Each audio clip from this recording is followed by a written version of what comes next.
life's too short for a dog going home. He used to follow and play at my heels. Love from his heart I no longer can feel.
If it's the cold black night that's eating up your heart, the cold damp sweat keeps you and sleep apart. The ticking clock is watching from the table. Wind that howls as much as it is able. And worry, baby, worry.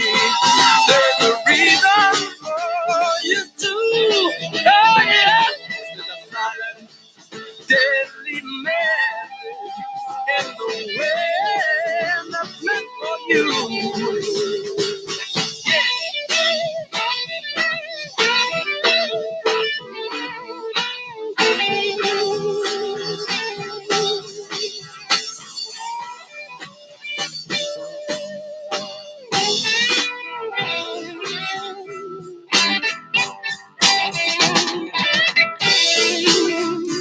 When the sleeping streets have closed their tired eyes, the fear that creeps will move and slowly rise. Your beating heart will hammer at your breast. Your aching brain will cry aloud for rest. Worry, baby, worry. There's a reason for you to. Yeah, there's a silent, deadly message in the words that's meant for you. Yeah.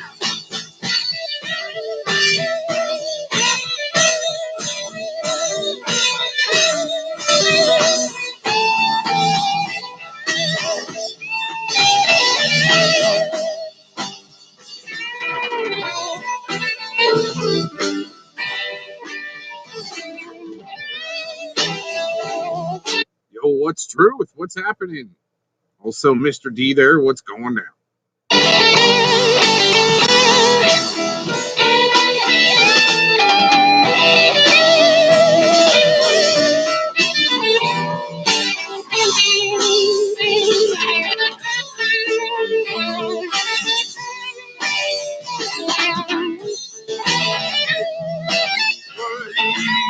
Baby, worry. There's a reason for you to. There's a kind of daring message. There's a way that's meant for you.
tell you everything is right.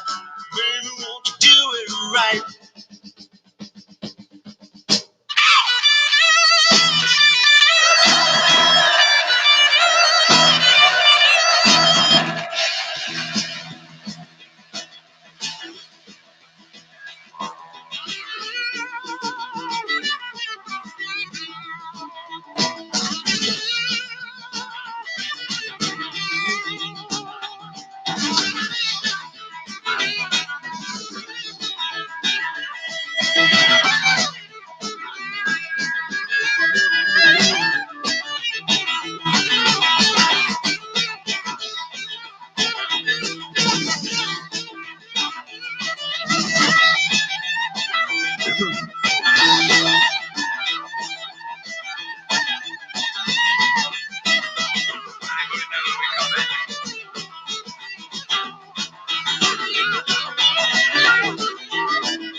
You're hurting my heart, you're hurting my pride, you're hurting everything I own.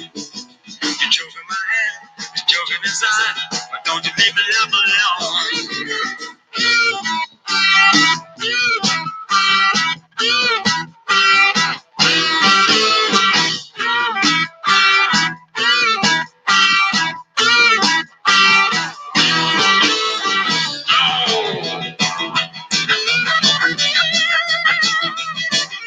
You're hurting my heart, you're hurting my pride, you're hurting everything I own. You're choking my head, you're choking inside, but don't you leave me left alone.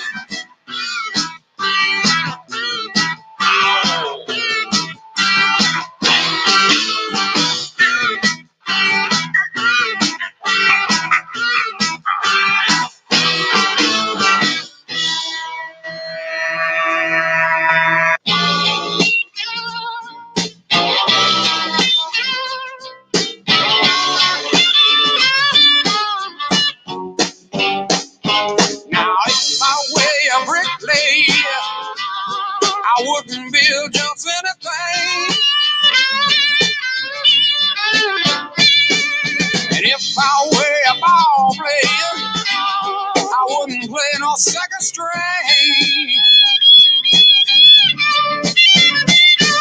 And if I wear some jewelry, baby, Lord, I have to be a diamond ring. And if I were a secret, Lord, I never would be told. And if I were a jug of wine, Lord, my flavor would be old.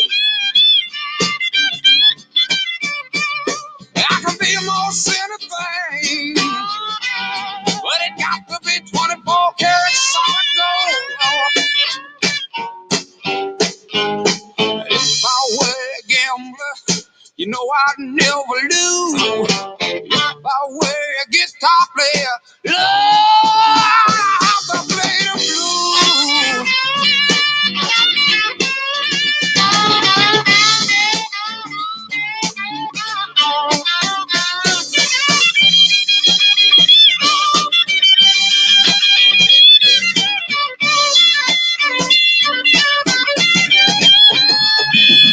If I wear a hat saw, I play the razor sharp.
lost in the pain.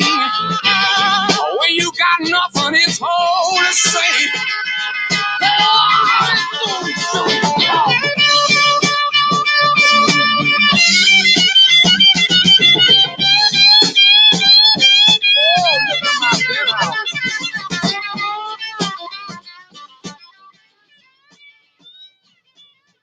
From here, I want to say a few words before continuing.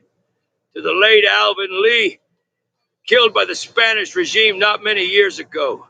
Damned wretches and damned disgusting country. And damned psychopath woman who forced him to that situation. Psychic reptilian vampires always fucking between us. We recently could talk with his son. He is a good listener of our station. Your father inspired us. He's one of the best guitarists of the world.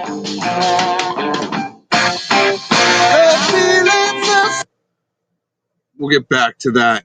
Now that we had a couple people rage quit, they can't seem to figure out when their little information drop gets started.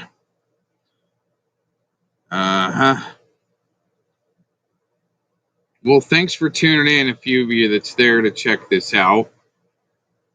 Wanted to go over the recent drop this morning, and I wanted to do it this morning as soon as I caught it. The court case of the RSO Rodent, Fort Collins, and him trying to get himself off the registry. Since other people have like their input on that scenario or situation, I thought maybe I would give my 2 cents on this also, since I took it upon myself to dig into this particular case and try to stick with it, especially when people didn't want to believe me that this particular sicko is trying to work the courts or abuse the courts. But we didn't exactly know why at first, but it came later on, more so that this particular lifetime RSO was trying to get himself off the registry, and by let's just say playing tough guy on his streams. Oh man, we getting people tuning out. This is great. But anyways, playing tough guy on his streams to be able to entice someone into, then all of a sudden play victim again from his original case, playing victim. He was the victim in his original case from his own court case narrative.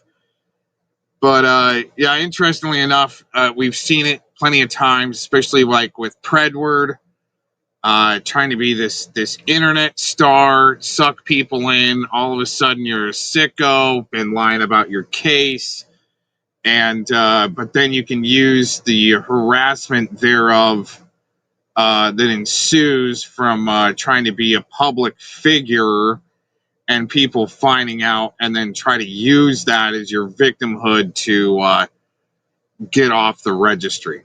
Now, what's interesting is you've got intermediaries that will side with anyone, like against me or whatever, even if they've got to side with main supporters or the sicko themselves, instead of being able to delve into the case itself and the intent behind the sick shit going on, and therefore trying to maybe set court case precedent in starting in Colorado to abolish the registry. And if it does go that deep, then it looks like they're failing, but that's only at the local level, and it's to set up the appeals through the state side and then possibly the federal side.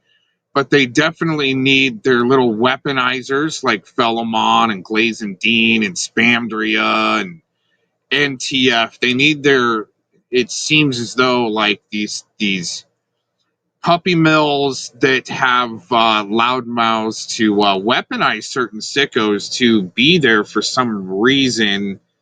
And then all of a sudden, when case record comes out like this and a loss, then the arms go, why hasn't anybody been doing anything about this, right? And yeah, it's pretty interesting. The weaponization thereof of some sickos around, like Predward and this Rodent and a few others we've seen. The Dave Toddashini case, got to be up in your face. Even like JT Colfax, up in your face, because they're allowed to. But you've got Spamdry. It's interesting. She's going, why hasn't anybody stopped the infighting, and why hasn't anybody gotten this guy off the internet? There's been many attempts. What's Truth has made his attempt. Gacy claims that he's P-bombed the Rodent 13 times with no avail, but somebody's supposed to do something. When it's like, well, then why does it really boils down to, why are these sickos there and being weaponized and up in your face in social media and allowed to be there? Tyrant Bird, what is happening, man? Yeah, that video that came out earlier was pretty compelling. But to be able to troll a sicko into his own court case to get a denial to set precedent in that well, at least that county, but that sicko is definitely going to be. They got to go through the whole Rochambeau in a sense to go from county to state to federal, but we'll try to follow it on occasion when things break, comes through, goes public.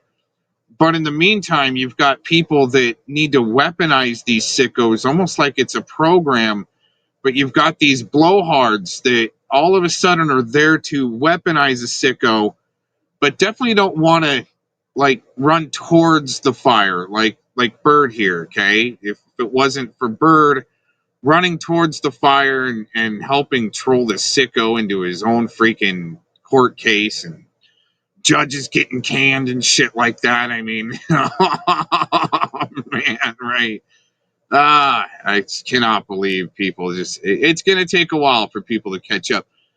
But yeah, in the meantime, you've got these little sicko weaponizers out there that do not want to be a part of taking down sickos, but they're there to weaponize them. What are these sickos doing, on these platforms is the question, right? They're not allowed on Facebook, but yeah, many cases here, even the Brando case in the Pred Catcher's little community, one of his buddies was caught, and all of a sudden he's trying to be friends with Pred Catchers from the internet, and seems as though you got quite a few sock accounts there that seem like they're Preds that have been caught by Pred Catchers, and they're all pissed off.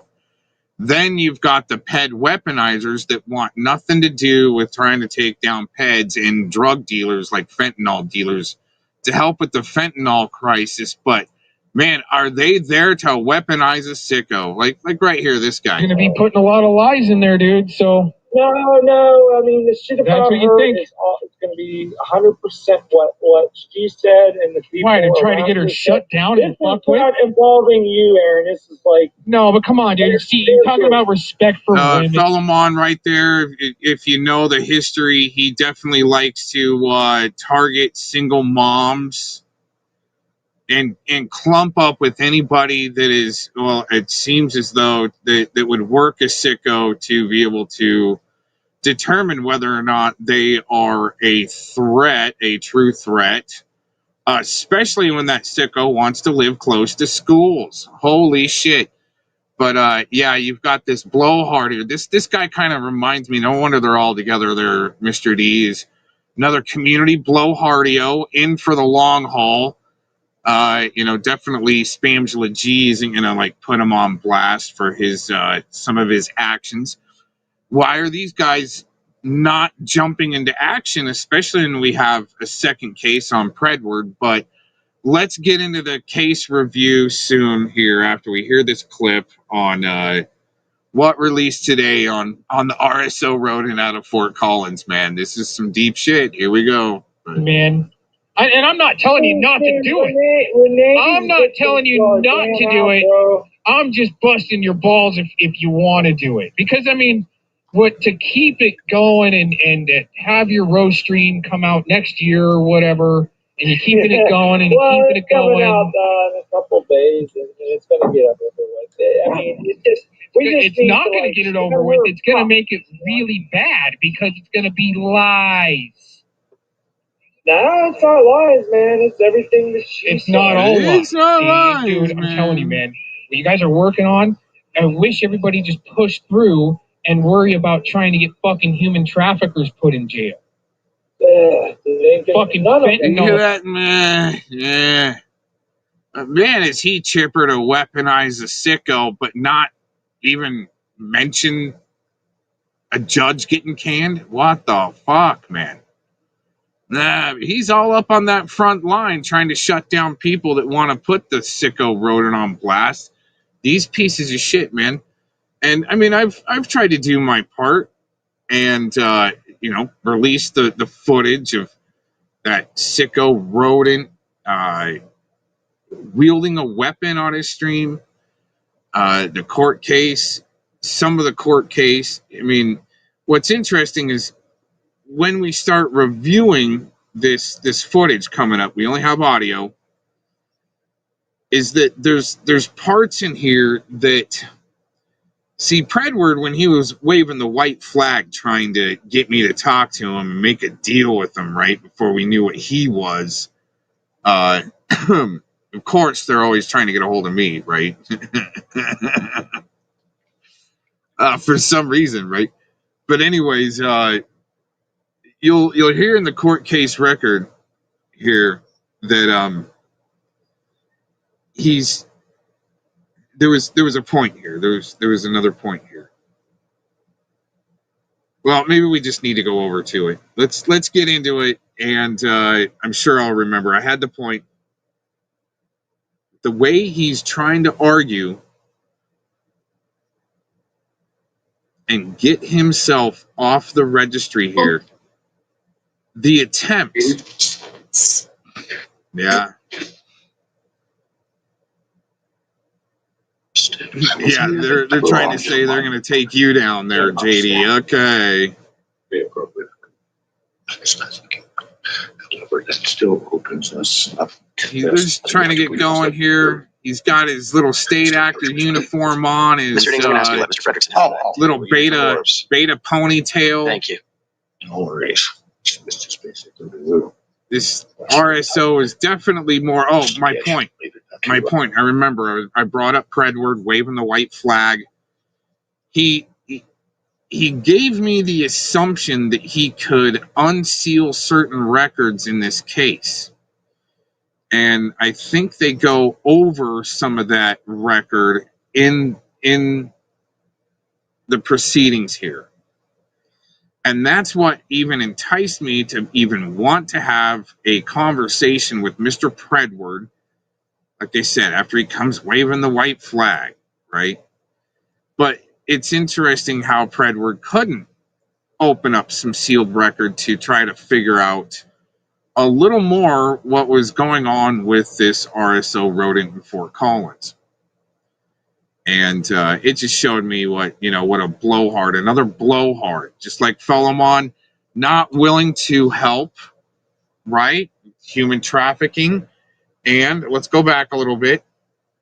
This clip. It's not all lies. See, dude, I'm telling you, man, what you guys are working on, I wish everybody just pushed through and worry about trying to get fucking human traffickers put in jail. Fucking fentanyl dealers. None of us are going to get them. No. None of us are going to. Right? Oh, that's your defeatist mentality. So that's why you're nipping at my heels like the garbage man. Think they're catching Preds in the chat with the Urban Disciple. No, this is some real shit going on here. And it actually more came out. I mean, not only with the aggravated sexual assault charge, there's a little more legality going on there than I realized in this case because of, well, number one, it was sick enough that I was just like, oh God, I'll just troll this guy, and I hope other people like really stick with it. And but anyways, and they did. They are.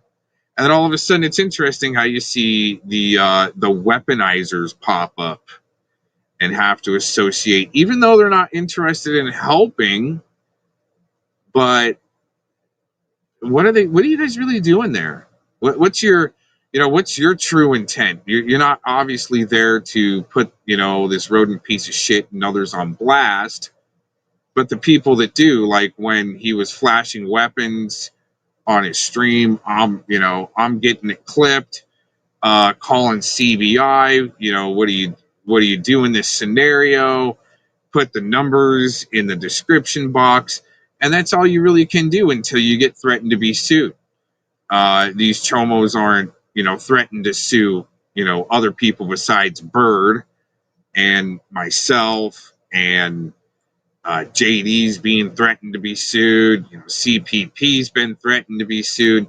But it seems as though, and I think my point before we go into this, it seems as though, and thanks again to freaking Tyrant Bird, man, it seems that it's helping switch the tracks back over for the team good guy, in a sense, the good side team, to where they thought that the sickos, okay, and it really does seem, I mean, in your battle of good and evil, or the good team, the good people against the sickos.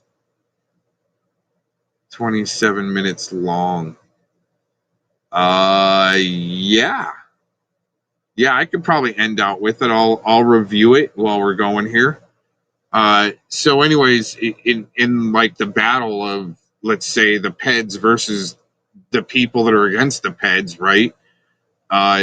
It looked like there for a minute that they were actually going to win and be able to either abolish the registry or use a state actor uh, to be able to double reverse too, especially to throw it on Tyrant Bird. He's the one being paid to harass, and the city hired, and some pretty crazy shit. But it seems the other way. Where is the real push coming from the RSO to help get other sickos off the registry? But they've got to have a test dummy first, and that's how the court systems work. But play it now for maximum enjoyment. The best way to do that is send it to me through DM. But anyways, let's get into this review. The purpose of this stream, okay, is to get through this review. It's 37 minutes long. I'm not going to be stopping it much.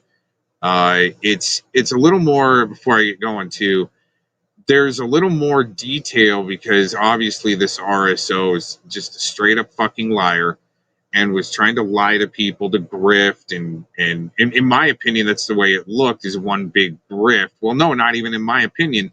That's what he was trying to peddle out there, is a long con, basically, to, well, I mean, whatever his true intent was, but it looks like more so for him to get himself off the registry and others, then try to abolish. Now, is going as far as abolishing the registry.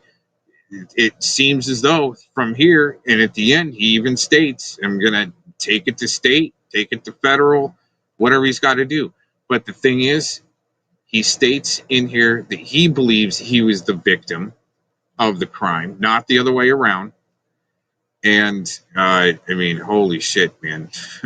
Right. All right, thanks. Yeah, All right, it looks like we do have to switch over real quick. What's going on here? You gotta. All right, yeah. Let's get this in and see. Let's see where we're going with this. Oh, wow, it's the same amount of time. Oh, yeah. Okay, we heard this the other night. I think you played it, and what I'm going to do is, now that I got that on my history, we're definitely going to extend our stream, and yeah, we'll go ahead and play it after we get through what we came to get through, because it is going to be a long night, it seems like. So Investigation, leave it not too wrong. We just simply we have the reasonable 30 minutes even. You already have all the data. But keep in mind, this narcopath piece of shit RSO on the lifetime registry thinks again. He thinks he's the victim, and he's willing to go all the way. And that's what I've tried to explain to people in the past, and to try to find any loophole. But his loophole was to almost have some scapegoats in that area to come mess with him, to then be able to cry to the courts about it and try to get himself off the registry. Pretty serious. Can I keep a copy of this? Yeah, absolutely. Would you like me to let us know? So he's doing something right now. Ms. Kunish, did you receive the information that was filed by Mr. Fredrickson? Your Honor, and I'm sorry, I'm having a hard time accessing the court file for this case. There it is. But Mr. Fredrickson did provide quite a bit. Isn't that interesting how some of it, though, is sealed? Why would some of this case be sealed, and even a DA having a hard time getting a hold of some of this? I was hoping Predward would be able to do it. He couldn't crack that sealed case. What's really going on there?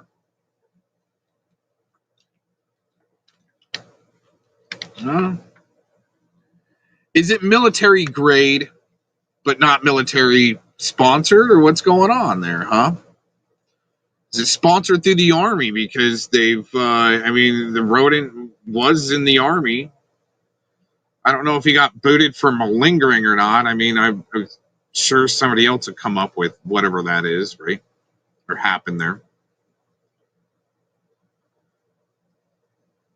Yeah, definitely by design, but it's the Army has their, let's say, their whole program of transitioning, sponsoring, right? Paying for the surgery, so forth. And that's all, it's all just to degrade our freaking whole society. But this case here is a bigger win than people realize for the people. Documentation to my office, including what I would expect that he submitted with an updated petition. I think is how he phrased it. That's kind of how I'm viewing it. He's pro se, so it's the filing that the court received it asks for relief the court can't grant in this case, because the only issue before the court is should he be allowed to deregister. Yes. But I'm viewing it as a sort of renewed petition or an amended petition that just sort of adds more information. And again, if this case would have gone the other way, the precedent would more than likely catch fire in other states. And it only takes a couple of states to start abolishing. Also, like, it only takes a couple of states to make marijuana legal, and all of a sudden other states are going to do it, which we've seen. So it's just kind of the way it works. And this is a major deal for this judge to make this decision and be, let's say, knowledgeable enough about the law to be able to apply it the way he sees fit here, and actually made a great decision. Bases for the request. But before I even get to really any of that, Mr. Fredrickson, have you ever provided to the court the conviction record for exactly the crime in Illinois with which you were convicted? I believe that is in Exhibits X. There's supporting exhibits and requests by the court, including psychological evaluation. I got a lot of information, but I have not seen The actual docket and the notes from the docket is in there. The lifetime registered RSO is presenting, like, we're talking like a file of papers, a stack of papers, like at least 5 inches thick. He tried to present, and I think that might be a tactic, use overabundance to try to muddy things up, or maybe even slow down the court process, but he thought he thinks he's pretty fucking slick when it's just it doesn't work out that way. Sorry. Concerning the ending of my probation and the decision by the court to release me from the obligation to complete. Right, I'm looking for the statute under which you were convicted. That's what I'm having a hard time locating. Can you point me to that? And Your Honor, if I could approach with what has a couple things been marked as Exhibit X, but I do believe that the statute is noted in this document that Mr. Fredrickson provided. Why don't we take a gander at that? And then I have a motion. Did you say yes, or? I'm sorry, Mr. President. I need some time to think. I'm not totally sure what you're asking for, and so I think we need to talk about it. But if you could approach with that Exhibit X, that would be So appreciated. this is what I'm to you, Mr. Fredrickson. Just showing. Oh yeah, that's not a problem. Anything that I gave you, I mean, that's All right.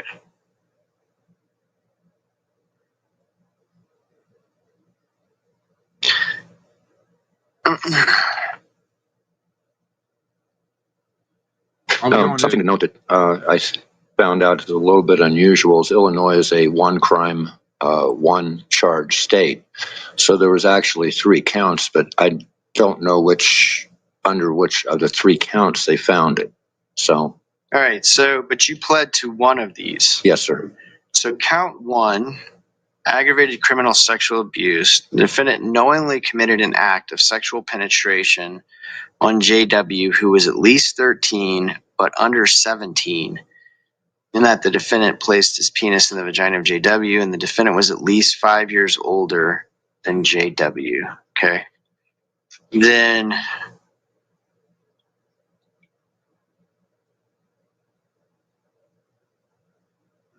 the rodent actually paddled to people through his streams that it was sodomy with only using his fingers, because he didn't want people to screw up his future court cases.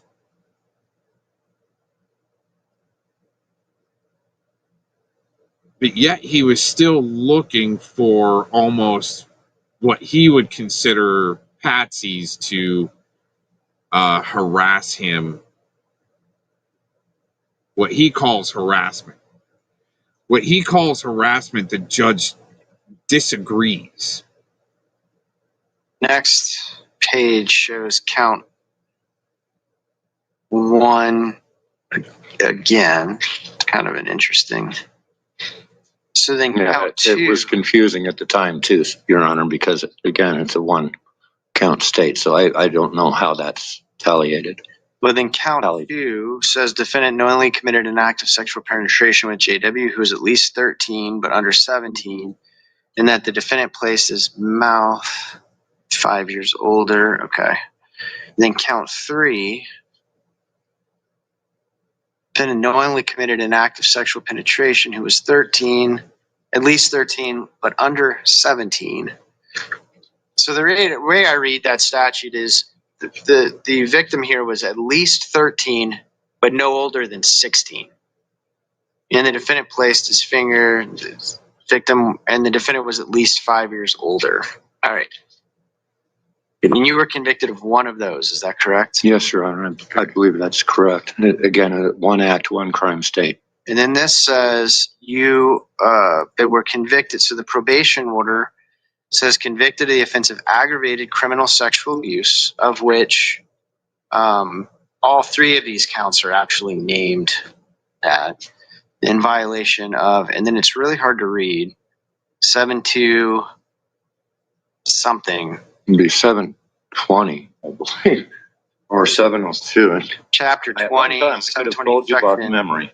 Section 512.16, subsection D, of which all of these are sectioned. Class 2 felonies. So that would be consistent with the charges that were there. And then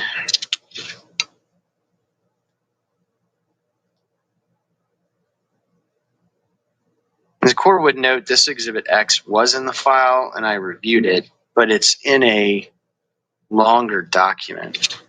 I apologize, Your Honor. It's okay.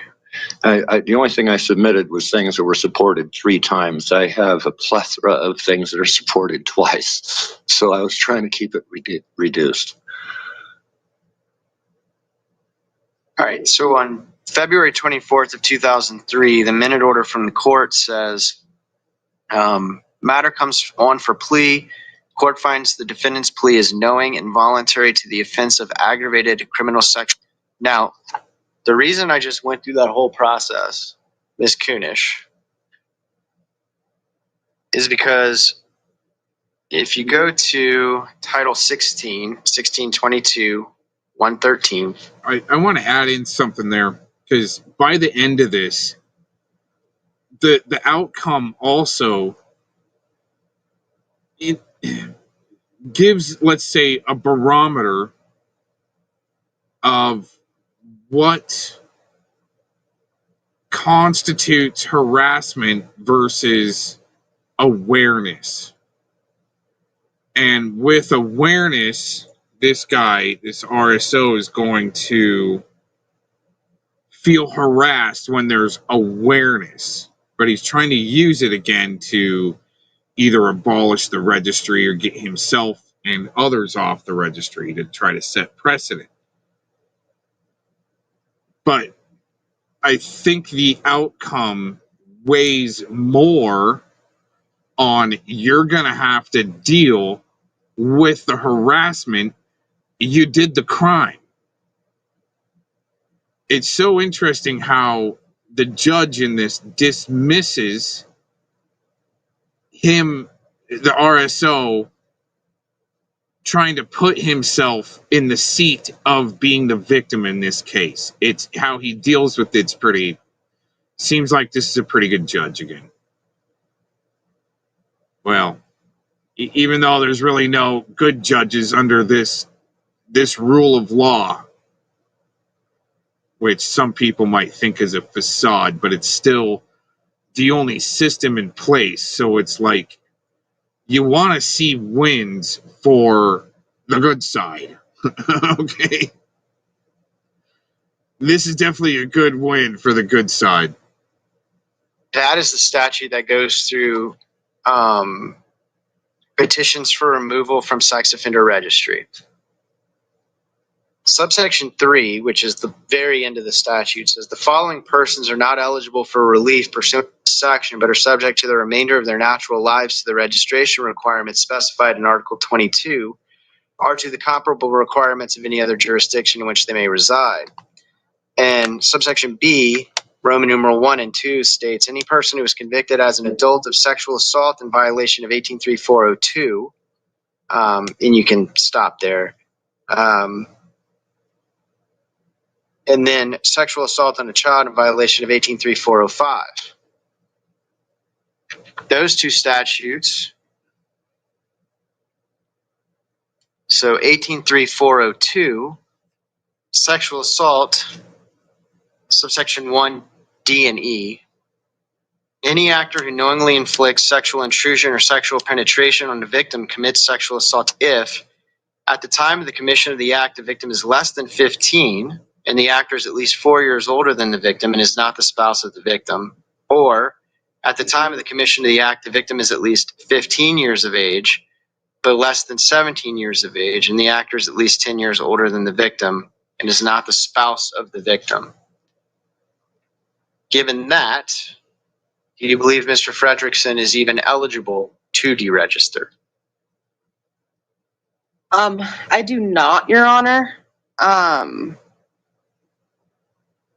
And I would just say, I think what is marked for me as Exhibit 3D seems to be information from the Illinois Sex Offender Information website.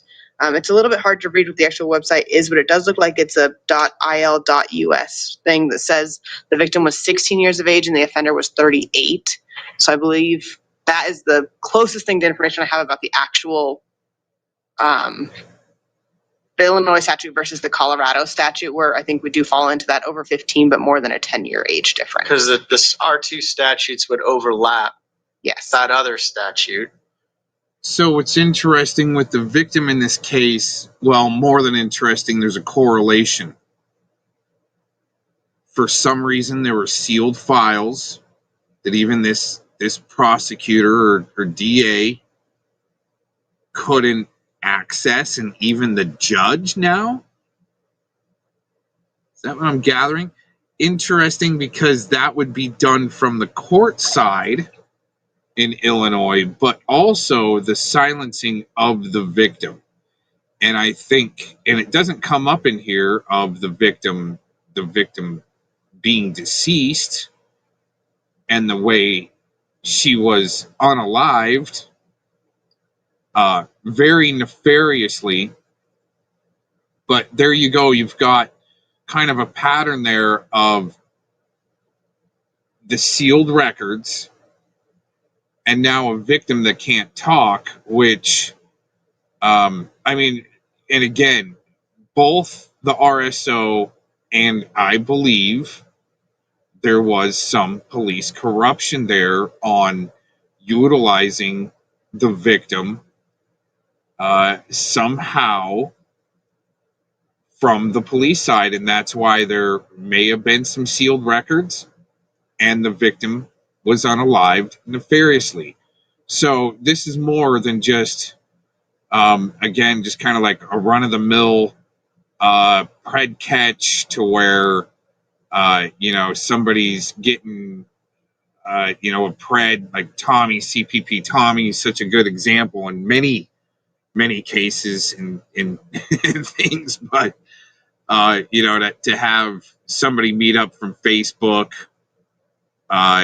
just your run-of-the-mill pred into the have them meet up at the park.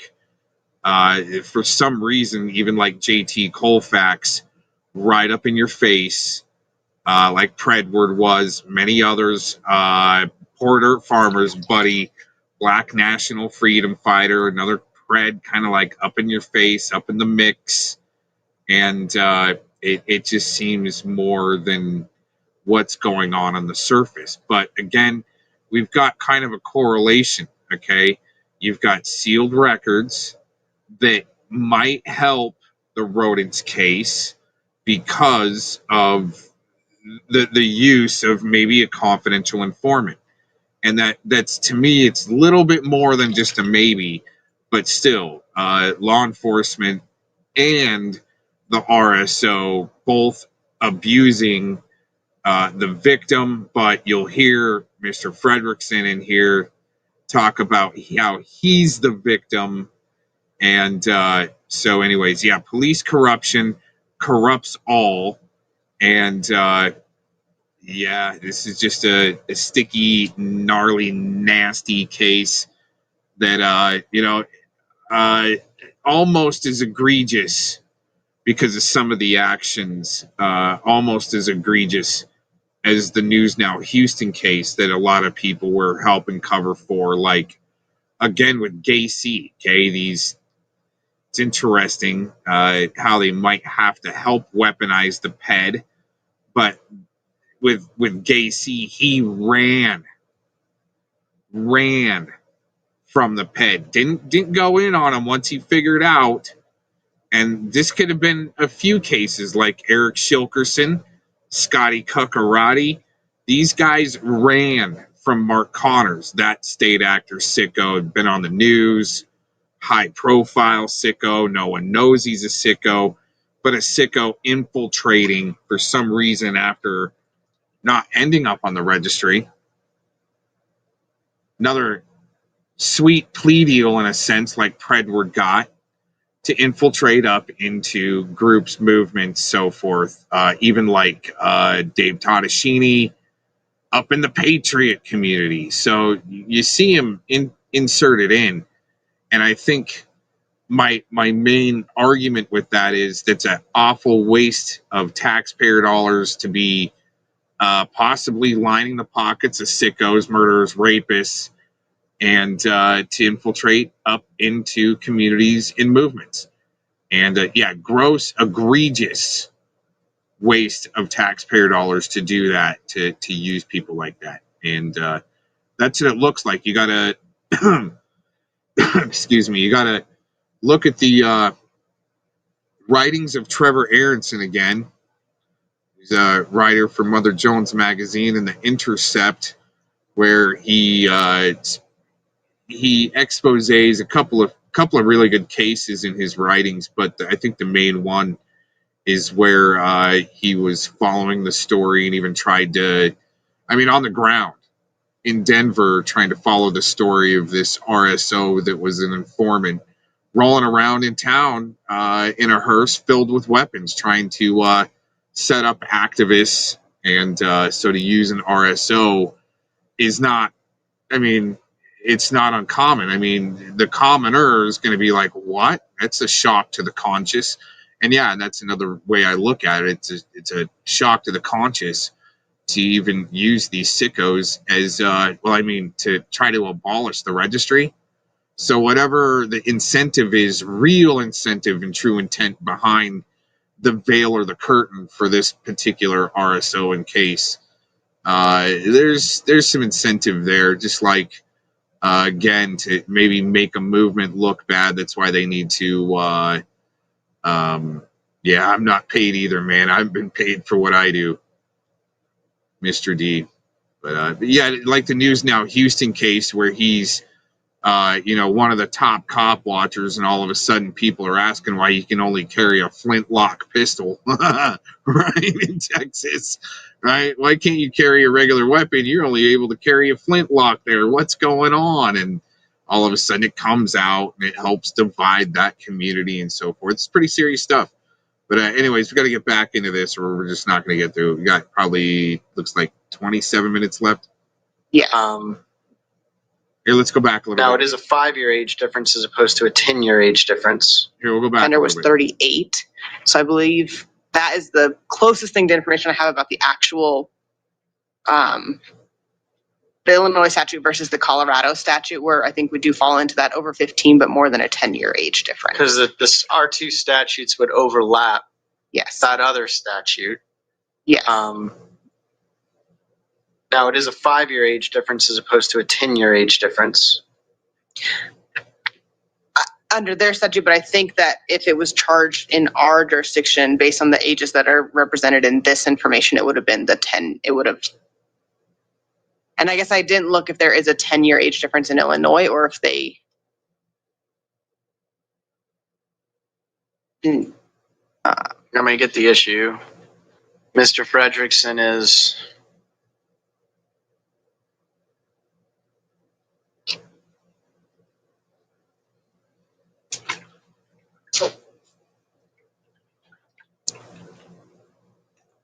Your Honor, if I may, just catch up on a Hold on 1 second. You may, but just give me 1 second. Yes, sir.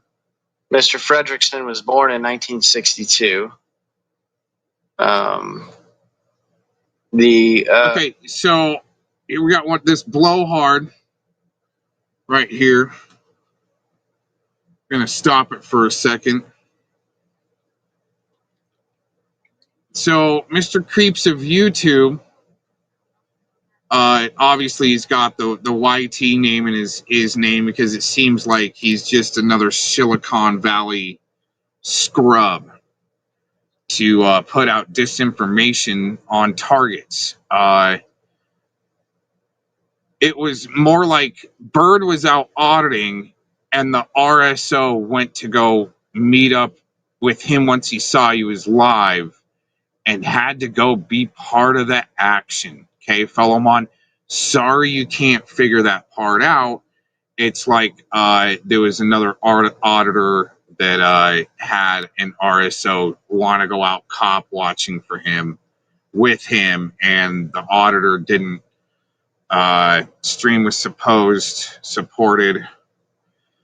Well, see, my true intent, Mr. Fellowmon, after all these years, was to get as much information on that sicko as possible, because he lived close to a college, and you're going to hear in some of possibly the record that we couldn't get on how he has the RSO has a disposition of wanting to go around schools. So you weren't going to go in on the sicko because you're too busy. Days, and it's going to get over with. Right. It's not going to get it over with. It's going to make it really bad because it's going to be lies. No, it's not lies, man. It's everything that it's not all lies. See, dude, I'm telling you, man, what you guys are working on, I wish everybody just pushed through and worry about trying to get fucking human traffickers put in jail. Fentanyl dealers. None of us are going to get them. No. Okay, so why were you such a, a defeatist then, and now you're all gung-ho, right there, Fellowmon? Why can't you bring up that judge that got canned for trying to protect this pet? But you see, you're too easy to trigger, and that's why you won't be able to ever go in. You're always going to run from the fire, like your boy Gacy running from the fire. Some people will go towards the fire. You're not. You just admitted right there. You're not going to go towards the fire, but you're here on the front line almost like an arsonist wanting to watch the fire. You probably help create? Question mark, right there, Fellowmon? I mean, you did side with the main supporter, Flathead, right? Had to help do damage control for him. But anyways, yeah, if it looked like there was a team going on there, well, okay. But the thing is, the people that you have to team with, okay, are the ones that are now up under the most scrutiny. They're Fellowmon. Just saying, okay, is boys with many sickos. Yeah, you got definitely a tore up mind, Fellowmon, like you're like shot out of the womb and too slippery to catch and hit the floor. All right. The date of offense here would have been May 30th of 2001, which would make him how old? 2001. He'd be 37.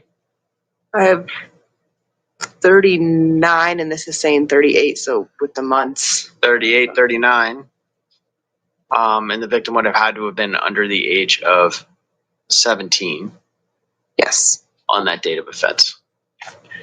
Mr. Fredrickson. First, Your Honor, notes of a pro se. I asked that the exhibits be entered into the record. The court will just receive them all. Any objection from the people? No, Your Honor. And then the other part of it is this it is interesting. What are the chances there, Fellowmon, right? What are the chances of there being trained people to run towards the fire? And you need to run away from it. But to weaponize NTF, whatever trip you're on, okay, you might want to come down off of whatever you took earlier, try to get some sleep, and try to be productive. You know, there's cases, and especially in Colorado, where you can help from sickos getting off the registry right then and there if you want to be productive in all of this. But it doesn't seem as though you're interested about judges getting canned for protecting sickos. You guys are just here to weaponize them. It's like you are on the same team, right? Go Team Ped, right? But in the background, that's what you're doing. But in the foreground, you're like, "We here's to save the children's," like poor dirt farmer. Argument from the beginning of this revised petition is not based on the statute. Fellow Mon, those are all people you've been aligned with, but not willing to work yourself for some reason. They're the ones that, in your list of all these sickos you're listing out in my chat room, why are some of these people like, I think there was another one, making peace with you, right? Like Spamula. Got the clip. No, this isn't damage control there, fellow Mon. This is what this is reviewing this case and getting down to the bottom of why an RSO would think he could get away with getting himself off the registry by using shit bags to help White Knight for him. Isn't that interesting? The long-term White Knight, what you're doing right now there, fellow Mon, you're not putting the judge that got canned on blast. This isn't going to be the only case where a sicko is going to attempt to help abolish the registry. Statutory compliance. However, my record is clean. Okay, I haven't wait been a minute. in You guys aren't here to help with that, but you really got some vested interest for some reason. the But additional. Mr. Fredrickson, I don't think you're actually eligible to deregister. That has nothing to do with deregistering under the statute. However, But if you're not eligible, to petition the court, how can I even hear your petition? Well, you have eligibility through CRS 13.1.124 and 1622.113.1E. And through the constitutional Give me the 16, application of the registry. Give me the statute in Title 16. Give me the statute in Title 16. It'd be 1622.113 parenthesis 1E. Venue is proper to Larimer County, whereas the ongoing enforcement registration obligations are presently conducted. But the end of that statute said. NTF, real quick, why am I zapped when you're the one that does true crime, but you don't want to review the evidence on JT Colfax because you like him? So why are you here then? This isn't anything to do with your friend JT Colfax that you say is being harassed. Well, guess what? There's still an element of awareness to where the sicko is going to feel harassed, but a judge is going to go, oh, well, you're starting to feel my drift. You may not even be eligible to deregister. However, the constitutionality of the execution of that statute is still within the jurisdiction of this court. Well, so now you're arguing constitutionality, and you would need to serve the Attorney General. In space, Your Honor, yes. You would need to serve the Attorney General and do so properly. You haven't done any of that. As concerning, and again, this is very confusing between Illinois to Colorado. Yeah. Well, ChatGPT didn't help you there, huh, Rodent? There was a lot of very broad statements within Colorado statutes as well. The desire in order to go this direction was not, and it was only circumstance that it. Well, amazing, NTF, that particular sicko, the body diddler JT Colfax, James Michael Thompson, he was questioned by the most corrupt police department in the Western United States, in some people's opinion. Do you know that if JT Colfax is given an updated DNA sample, he was at one time and cleared? Well, the Civilian Oversight Investigations Department says he's not.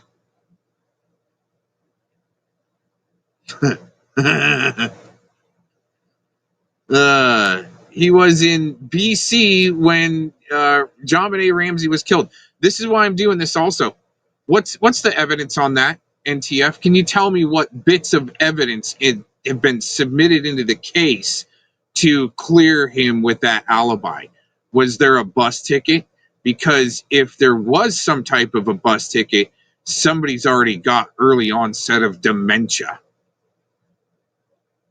With that border crossing, leaving out the state of Washington in the border crossing and the alibi where you don't cross over from BC into Portland to cross over the border.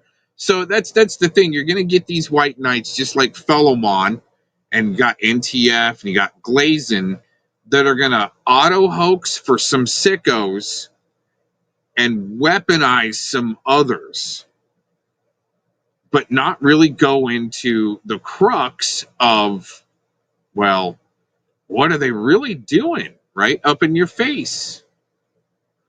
Huh? Name dropping nonsense. Wow. Sounds like you're really crying there, Fellowmon. Hasn't submitted. He hasn't. What the F? Oh. Who else would have questioned him?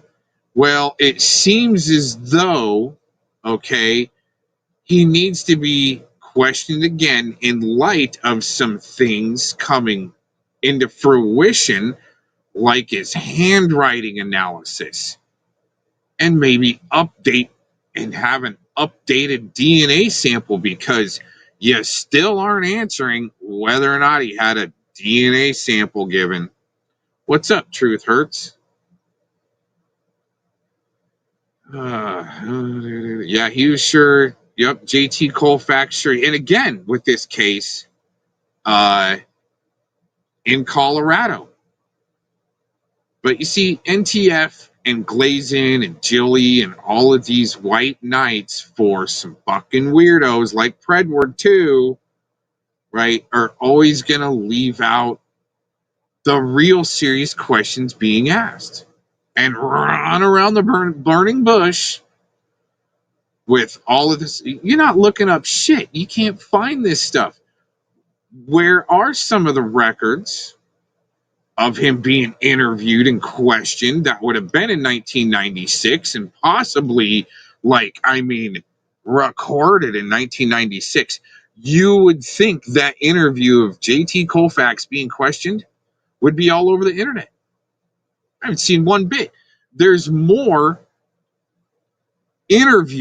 detective interview with this rodent case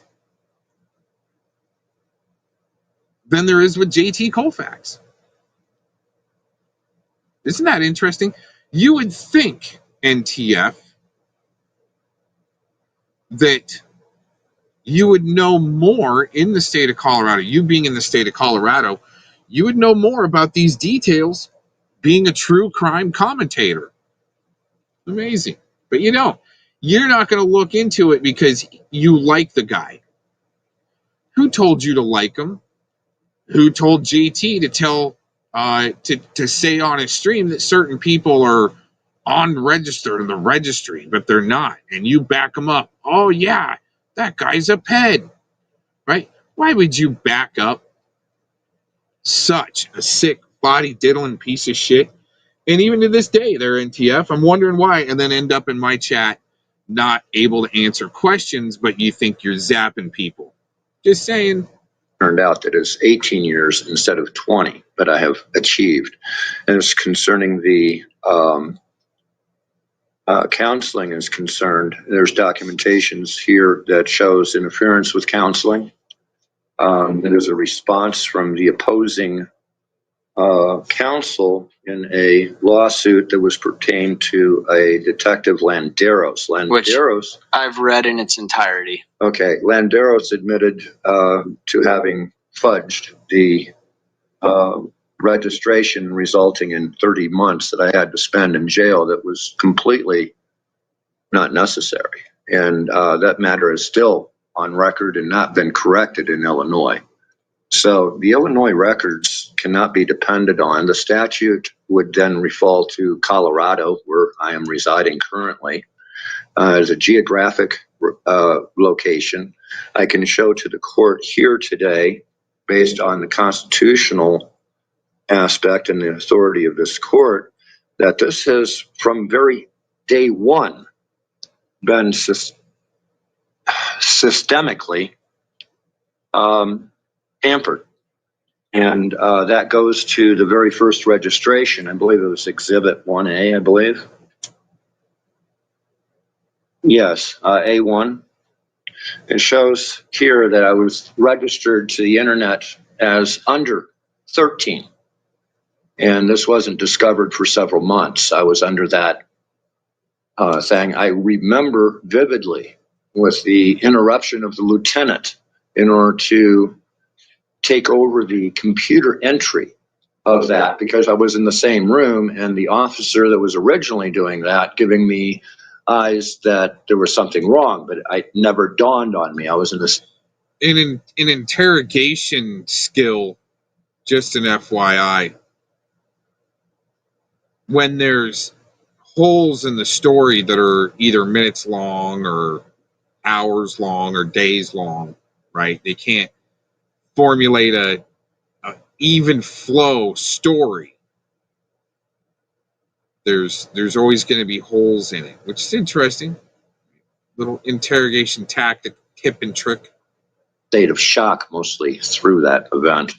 So later on, I discovered this, and again, from day one, systemically, Your Honor, these statutes cannot be upheld in reference to me. Well, again, we're not having a hearing on the constitutionality of the statute. The Attorney General would need to be served, and they would have an ability to come in here and defend the statute.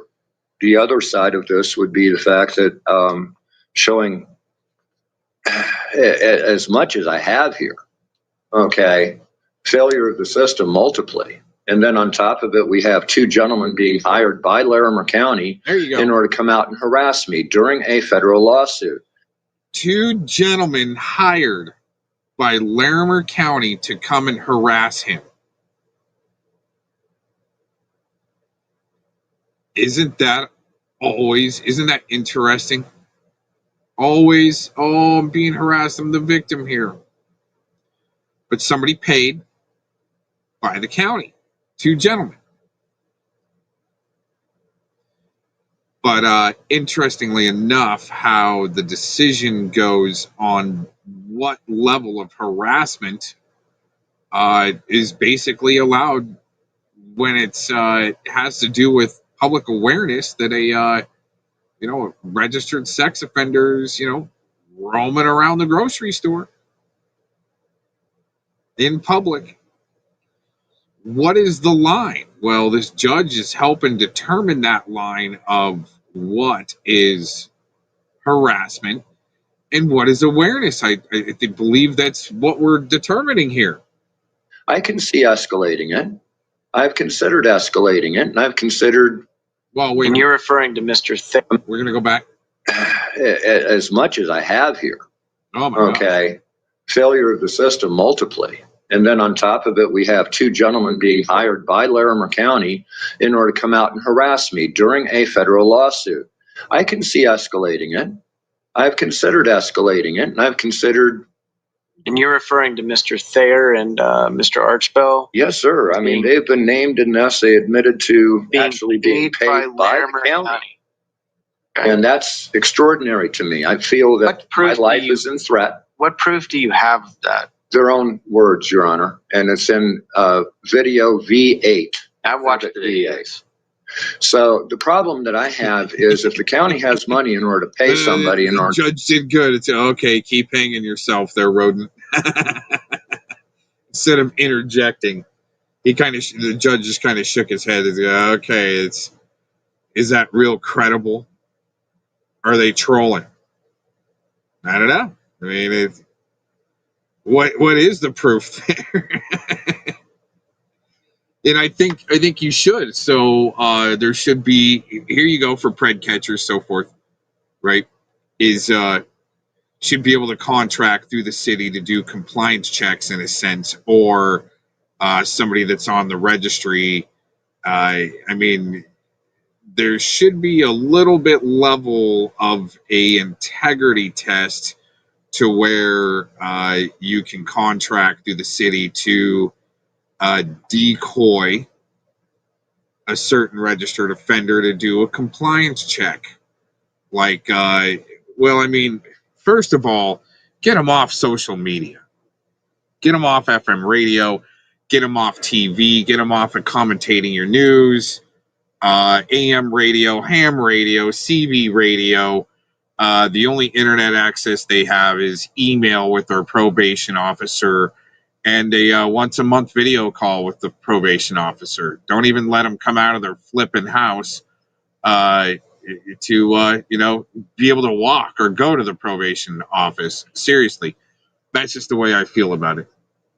I mean, I've said other ways. My real suggestion, and if Trump was to enact the death penalty for crimes against children, then why not? If you're going to go that far, which is I think it's brilliant. Okay, why not go further and drop the due process, and with enough articulable, reasonable suspicion to when you have like Tommy, he has Sicko show up to the park that he fished in and reeled in, and be able to, with a witness before the police get there, be able to execute that Sicko, and then you present the evidence when the cops get there with the body laying on the ground. That's the way I feel about it. I mean, drop due process. And it would go the same thing if you catch the act, in the act of a crime against a child,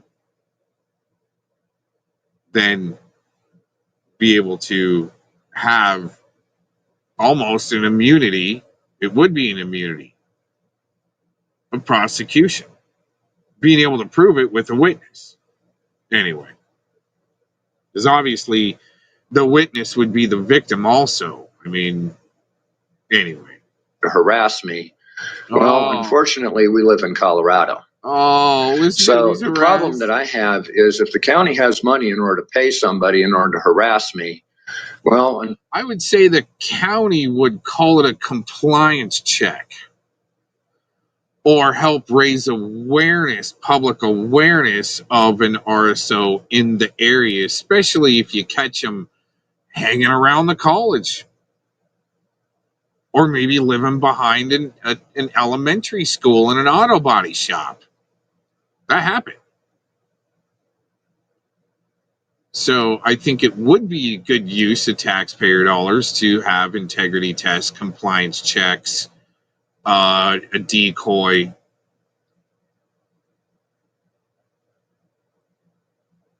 The vigilante is the vigilante side of it is going to,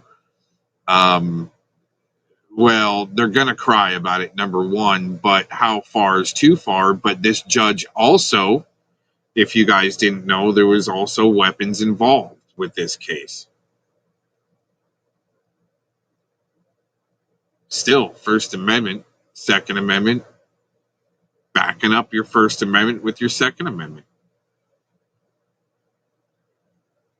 And it's interesting, this RSO hasn't caught anything or any violation or spent time in jail for wielding a weapon on his live stream. Now, whether or not that was an airsoft, whatever, it was in likeness of a real weapon used to make a threat.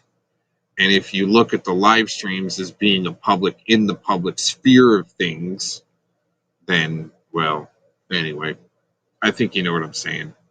Fortunately, we live in Colorado, where people disappear into the mountains. And quite honestly, when he starts getting fucking crazy with people, he should be spending time in jail so somebody doesn't want to take him into the mountains. I mean, the system's going to protect the peds anyway. So if there's an excuse, well, I mean, there's a great excuse to him disappearing up in the mountains, but I mean, oof. Well, two heroes in Colorado, even though Mr. 303's lost his course and way, let's put it that way, and unfortunately,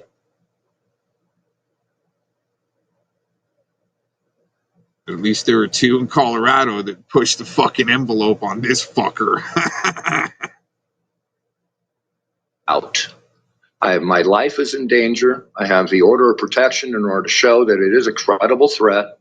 The evidence before the court has already been used in 2 other court hearings, validating, if not maybe asking for closer scrutiny, but it would not be scrutiny in order to maintain my participation in the registry itself. And Mr. Fredrickson, you believe that the county, Larimer County, is paying these people to harass you? I believe that they believe it. I believe that they said it. I believe that the evidence is there, and I don't need to show a receipt or a paper trail under civil court. I have a 51%, not a 90%. And unfortunately, with the evidence that I have provided the court, it would be 90% that I would have confidence in the determination of the court. I am trying desperately not to raise this to a level that would either create a further danger for me. I'm asking basically for the oldest right since war was invented, and that's a rite of passage. I've done no wrong, and I'm being wronged, and I'm asking for the rite of passage. He's done no wrong. Did you hear that? He's done no wrong. Well, lying about people on your streams and trying to weaponize your own sicko bullshit against people, to lie about them that way. People like Philemon believe your words and shit like that. You got people that were your main supporters that weren't, just to weaponize. Again, another sicko fucking weapon. That not too many people are really going to call that out. You're going to have some fucking weirdos that want to play blowhards, but they actually run away like an arsonist after they light the fire to be able to come back and help later on.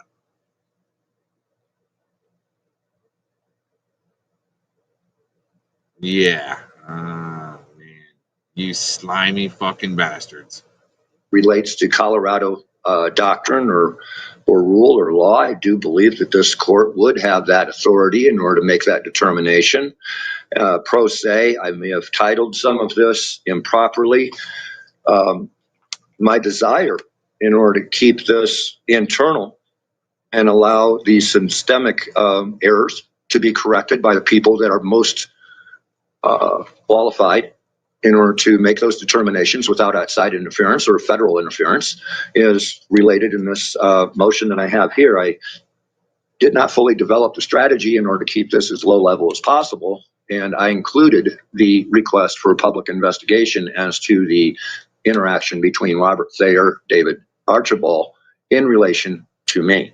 And that was an error on my part, an oversight for using this, legal tactic, trying to design it to be as minimalist as possible. And I have a motion here that she asked for a moment. Bird and 303. And there was a few others there that were helping troll this guy into his own fucking psychosis. To be able to confirm in the state of Colorado his lifetime registry, reconfirming and finalizing, and then he has to go to the state and attorney general and try to ratify constitutional law and value at the state and federal level. But this particular pred is so convinced in his own fucking mind and his own psychosis that he's going to win these cases. But it's interesting. I think that there's more incentive there than just his own plight to get himself off the registry. There's something more there. And I've been saying that for a long time. But each little revealing, let's say, is like a holy shit. We didn't think he was going to go that far. But you're just going to keep on getting surprised by some serious pred shit like this. This is fucked up. In order to review, which is nothing more than removing the request for a public investigation, allowing the prosecutor's office in order to proceed in the way they see fit. However, for me, in order to be continued under threat, under duress, under these circumstances, and the ability to be able to show that there was definitely we've seen, I think, after this court case, maybe, or it might have been a different one, of him not cowering as under threat. He's the one asserting the threat, running after Bird in his vehicle and then blocking him in. This is, and you know what's interesting is these fucking clip channels don't put the day of court, the timestamp. Fuck, man. Get it through your thick skull. You got to use timestamps. Timestamps are being worked against us. Interference to the federal. However, for me, in order to be continued under threat, under duress, under these circumstances, and the ability to be able to show that he's the one that created the threat by wanting to become a public figure. There was definitely interference to the federal lawsuit I had filed against a gentleman by the name of Chad Gray, that whether he was thinking he was doing a community service or whether he was doing ethnic cleansing is not my determination. The only thing I know is it cost me. It cost me my home, it cost me my stability, and it cost me my work. I'm now 20 miles away. His home, you mean a shed in the RV or what? Away from town. In order to come into town, I can only afford to do it a few times. I've spent over $600 just making these court appearances. That and paper and ink and everything like that has been extremely costly to me. I only receive, and again, this is public benefits. But the judge is like just going to lunch. He's already at lunch on this, or playing golf in his head. He's already got his determination. But I mean, in court, everyone has their right to appeal. But I mean, he walked into his own trap on this one. I only receive $1,000 a month, and now I have no way of supplementing that. I have no way of moving closer into town without endangering myself by broadcasting my address. And I have people actively trying to pursue me using the sex offender list, which is in the exhibit of a compilation right at the beginning, that they actually got my address at work, which I used for a mailing address because I was so close to being homeless completely, that they showed up with guns. In the most recent event, they showed up with guns driving by my house while on YouTube. Well, they claim that they didn't come by my house. Well, I claim that they didn't have to necessarily be on YouTube when they did. There's no way of tracking the threat, Your Honor. And I don't know the extent. Now, whether or not it is their vibrato, their imagination, that they have such immunity from the court. There he is, again, bringing YouTube into the court record, just like you've got the creeps of YouTube trying to bring things into their record, which is a lot of bullshit. Yeah. Talk about Fellamon. Talk about trying to rewrite history, man. In the law? I don't know. But I can tell you that their claims are completely false. There is no evidence, no factual trail, no police reports of me ever trying to kidnap or stalk them. Meanwhile, every report I have made with them stalking me has been ultimately ignored. It's the way he wanted to insert himself into, and Fellamon helps, even though he doesn't realize he's helping. Okay? He wanted to interject into them. He was trying to go pursue them. I saw that myself through the streams. I saw that he was trying to go cop watch with them. And Bird, being over the target the way he was around the CV-19er days, and even doing, well, I don't know if he was in jail overnight or, booked and released or whatnot, but was arrested for his, let's say, journalism into what the college was doing in Fort Collins, in some ethical violation type shit. In the horticulture department, or that'd be maybe the veterinary department. But anyways, him trying to bust that open, he gets arrested. He still goes active after that, and all of a sudden an RSO is following him around, Fellowmon.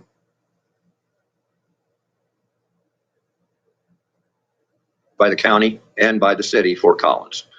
I have refrained from including all of those police reports. You know what? That was his plausible deniability there, Scotty. You're pretty good at that too.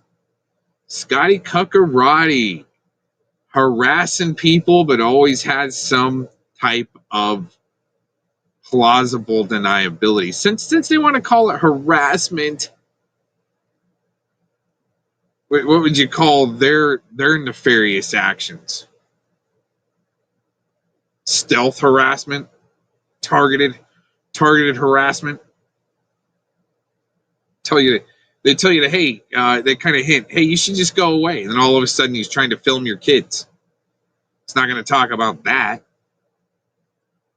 Showing up to the scene when 303 was either about to, well, he was about to get arrested, but he didn't the first time. He shows up to film. Is it to film the children coming out of the RV being taken by CPS because they're already for sale? That's what some other investigators and detectives have said. And even with the Chilliwack case, with What's Truth. Are those children trying to be filmed because they're already for sale? That's what other detectives and investigators have come up with. It's because, again, it would double the paperwork that I have in front of me. I'm trying to pass this at minimal with the most powerful argument that I can possibly deliver. There's implications here, but the problem is, Your Honor, I am stuck to procedure. I'm forced to procedure. And regardless of what the remedy is today, I just simply have to follow what you and the prosecutor knows is procedure. And I have no other choice. I cannot just pack up my bags and leave. I cannot just turn loose 5 cats and 2 dogs into the nature and be feeling good about myself. And if I do, again, I'm subject to arrest. He's got those animals because they're his meat shield and part of the grift. I welcome any questions that you have. But again, I don't know, and nor am I qualified nor to lay a finger on elements and who and what. Only the fact that the systemic nature of this, the system failing in itself, even though there's many that have good faith and good intention, have either overstepped their bounds or have set me up more than once in order to be arrested. The worst case, and it's in the documents, is where I had... He should have been. He wasn't set up when he went and beat up that half-handicapped guy. Huh? He should have been arrested on that one. Oh, but he's getting set up to be arrested. Wow, dude. You get a little scrutiny, you get a tomato thrown at you, and all of a sudden he's beating people up. After he's hanging out in the back of his van with huge stadium speakers in the back of his van and his CD's skipping. People are getting pissed off because his CD's skipping. He's sitting there trying to do the Guido gyration with his hips in a state actor costume. It's no bullshit. So you want to be a public figure, but you're almost trying to gaslight people into a fight so you can say, oh, I'm being set up to be arrested. nobody else is really there to. There's a few people there trying to call that shit out, trying to get down to the bottom of it. In good intention, have either overstepped their bounds or have set me up more than once in order to be arrested. The worst case, and it's in the documents, is where I had left the sheriff's department. The judge is just sitting there. He's so like checked out. He's just sitting there rocking in his chair. Department here in Larimer County. It's out past Walmart. I can go out Walmart, take a right, and then go down some more. I can't remember what the streets are, but that's the way I know it because I've been homeless. That's the only way I knew for it. I know there's a side corner street you can get there, but I don't travel that often. Okay, I'm very restricted in what I do. And God bless you. I shouldn't use flavor text when I'm talking legal.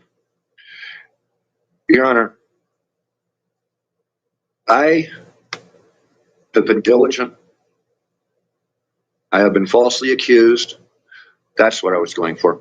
When I was coming from the sheriff's department and going to supers on the North College, I was on the air the entire time. And this is in the compilation video. It's sped up for things that are irrelevant. You have the entire video there if you want to see it.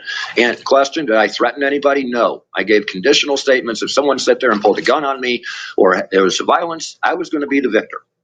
Okay, because these things were already being threatened directly and indirectly.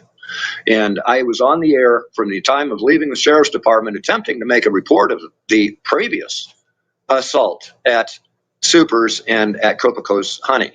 Okay, I was leaving the sheriff's department, going to Supers. I was on the air the entire time. Fortunately, I was, because he came and he gave a false report that I was talking to children, making the police believe I was trying to abduct children in the parking lot. It's in his own words. It is in the police report. Again, I can sit there and supply these police reports with an extensive FOIA request and probably a lot of money concerning copies. I've got some of them. But the thing of it is, if I hadn't recorded or just so happened to be recorded, there was no reason for those police officers to have let me go. None. They didn't have a victim. They didn't have anything. But if David had thought this through, trying to set me up, he could have had his own children in the parking lot. All right. Well, let's talk about why you should be able to deregister. Because it cannot be held without causing further damage to me and without being a danger to my life, Your Honor. All right. Ms. Kunish. Yes, Your Honor. I do understand that Mr. Fredrickson he prides himself on being a big tough guy. Don't mess with him, but now he's in fear for his life. Dang, dude. Yep. Shouldn't have done what you did to Jamie Walsh. A lot of people fucked up around that one. suffered prejudice as a result of having to register. I think he's provided proof of that. However, I think under the statute, it does not provide relief under what I understand is the charge that he's been convicted of in Illinois. I don't think that he is eligible under 1622-113. And I would ask the court to deny the petition at this point. I've spoken with Mr. Fredrickson about the harassment that he has suffered as a result of this. I've informed him he needs to continue to report to law enforcement, and that is the way that this needs to be resolved, and that this petition to deregister is unfortunately not the vehicle to deal with those issues. All right. So one of the things the court has to look at is, the issue's been raised today. Is the statute constitutional? It's not been appropriately raised, and it's not appropriately before the court. I apologize, Your Honor, but I will quote Haynes versus Carner. You don't need to. In that, I do. You don't need to. The court's going to quote Hunter Melnick versus Camper, U.S. District Court for the District of Colorado, 487, Federal Sup 3rd, 1039, where the statute was found to be constitutional. The court's going to rely on that finding. The court has case, Your Honor, is that specific to that case, or would be specific to Mr. Fredrickson? It's my turn. I was just asking. I just gave you the case. I just gave you the case number and the citation. And that applies to my case under these circumstances? It applies to the statute. All right. So the court has gone through all the documents filed by Mr. Fredrickson. It's clear that Mr. Fredrickson has faced some, I think that prejudice is probably the correct word. In these documents, of which there's a ton of information, the court made some notes, and it's going to take me a second to get through some of them. There was an evaluation done, and it was done by Dr. Kavanaugh. And in the case documents, it says they examined Mr. Fredrickson and issued a report diagnosing major depressive disorder consistent with PTSD.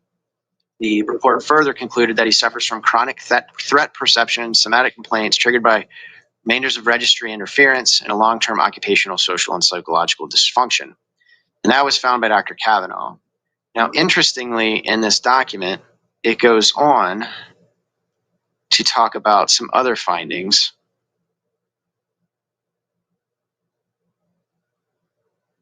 I need it to the other document.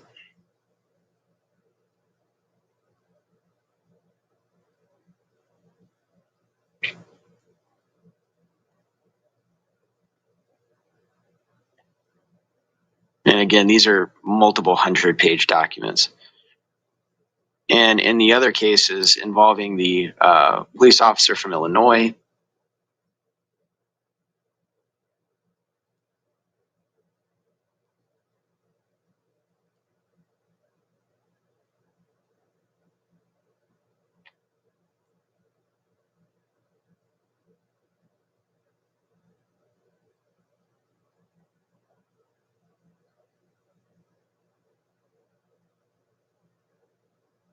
and the court, for the record, has received all the exhibits. Thank you, Your Honor. The court would note that there was a Exhibit 5 from September of 2005, talks about in 2003, he contacted the agency for services. He was referred to the Will County Adult Probation Department. 6/9/2003, he arrived late for the assessment. During the appointment, he did not deny contact with the victim, but presented himself as the victim and outright blamed the victim for the offense. He completed the second portion of his 3-step assessment process, but he failed to keep. There it is. So there's your real victim shamer, blamer. For all of those community blowhardios out there. The third appointment. And then he was eventually discharged from treatment. He, in 2004, tried to resume services, and he did, but then he again failed to attend and was kicked out of treatment. He was again then in May of 2005 removed from group treatment due to ongoing disruptions, lack of progress. There was a reassessment done. He maintained his innocence by blaming the victim, denying his intent, reported that he was not going to continue taking his medications. Just a general refusal to do treatment. That's not entirely true, Your Honor. I'm not, I can rebut Mr. that. Mr. Fredrickson, we're not having a conversation anymore. I gave you plenty of time to speak. Understood. Then again, in 2005, he was reassessed. He was kicked out of treatment. He was non-compliant. That's in Exhibit 5. Then in February of 21, there was a report done, and it talked about the findings that he had emotional injury due to the acts of the detective.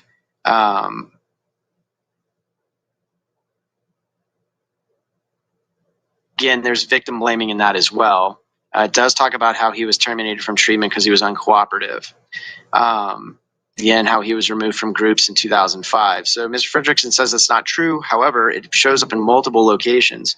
It does talk about his narcissistic tendencies, which is always a concern for the court. Said when asked about alcohol consumption, he says, I don't drink often, but when I do, I binge. I drink to get drunk and forget my problems.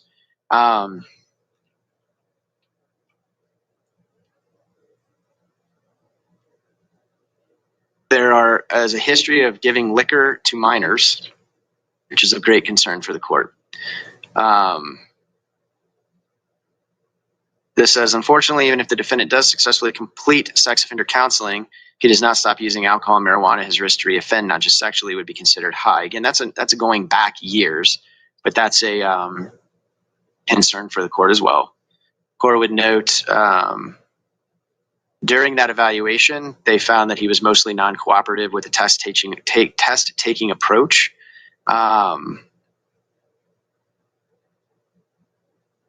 So again, this shows a level of non-compliance historically that makes the court very concerned. There was non-completion of treatment. There was not sex offender treatment that was completed successfully. And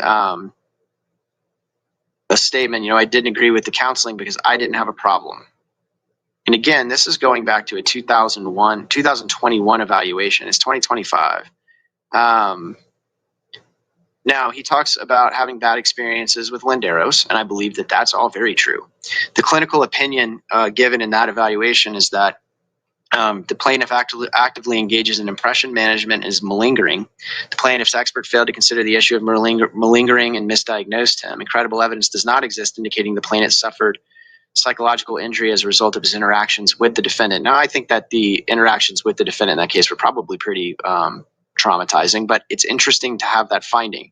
It's a long way of saying the court really has a hard time knowing exactly what's going on, but what is clear is that he did not complete treatment successfully at any given time, and that's of great concern to the court. What I continue to see is really obstructive sort of behavior, and that also concerns the court. So there was one other thing I had looked at in these documents.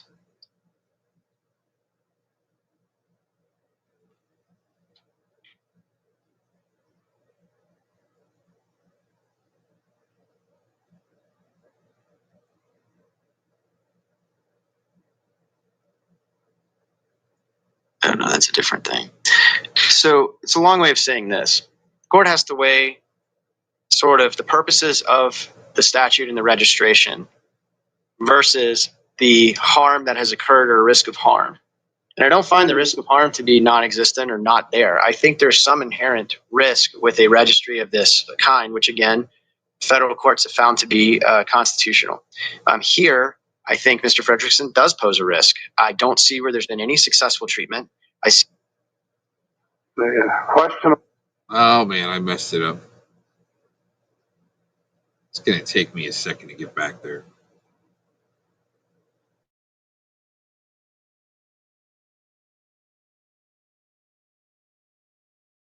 Let's talk about how he was terminated from treatment because he was uncooperative. And how he was removed from groups in 2005. So Mr. Fredrickson says that's not true. However, it shows up in multiple locations.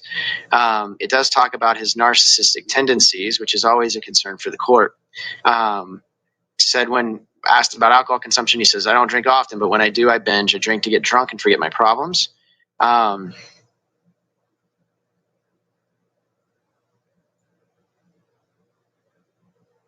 There is a history of giving liquor to minors, which is of great concern for the court.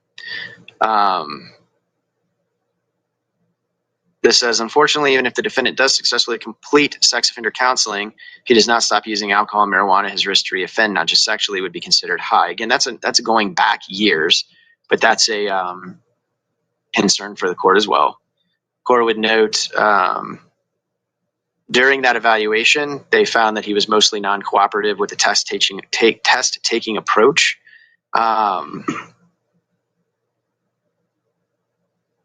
So again, this shows a level of non-compliance historically that makes the court very concerned. There was non-completion of treatment. There was not sex offender treatment that was completed successfully. And a statement, I didn't agree with the counseling because I didn't have a problem. And again, this is going back to a 2021 evaluation. It's 2025. Now, he talks about having bad experiences with Linderos, and I believe that that's all very true. The clinical opinion given in that evaluation is that the plaintiff actively engages in impression management is malingering. The plaintiff's expert failed to consider the issue of malingering and misdiagnosed him. Incredible evidence does not exist indicating the plaintiff suffered psychological injury as a result of his interactions with the defendant. Now, I think that the interactions with the defendant in that case were probably pretty traumatizing, but it's interesting to have that finding. It's a long way of saying the court really has a hard time knowing exactly what's going on, but what is clear is that he did not complete treatment successfully at any given time, and that's of great concern to the court. What I continue to see is really obstructive sort of behavior, and that also concerns the court. So there was one other thing I had looked at in these documents.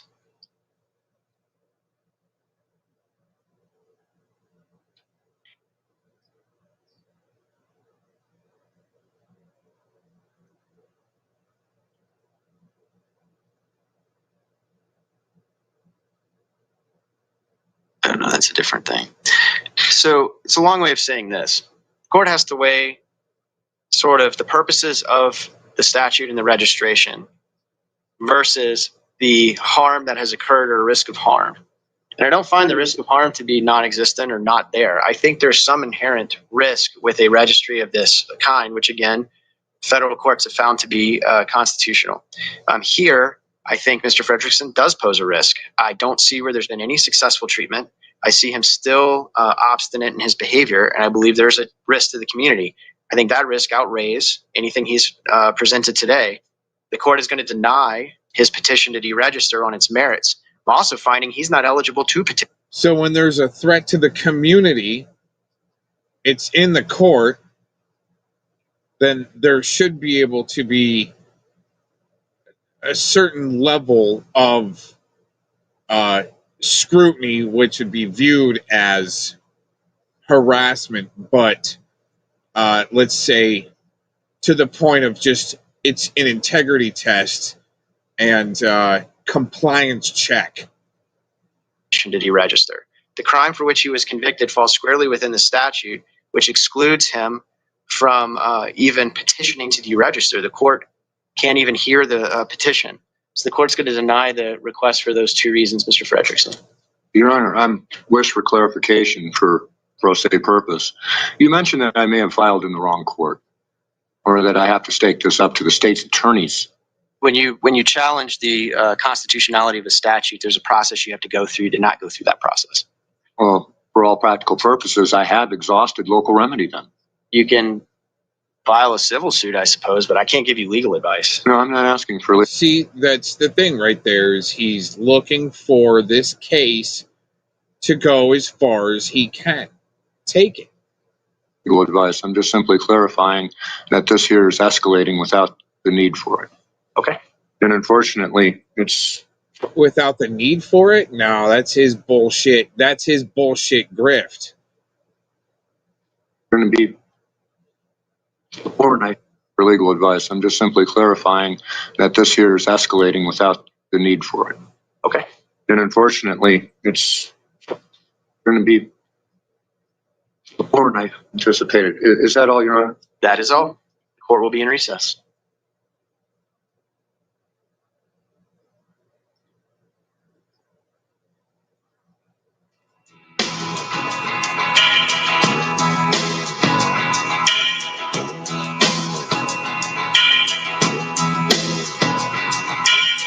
Don't cry, my sweet girl. Nothing I say is written in stone.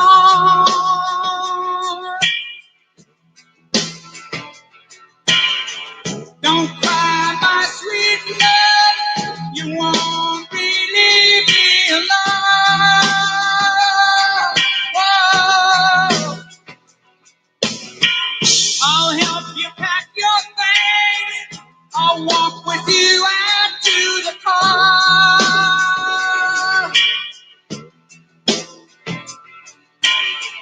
I'll hold on to the ring. I won't forget the way things are. Whoa, my sweet love.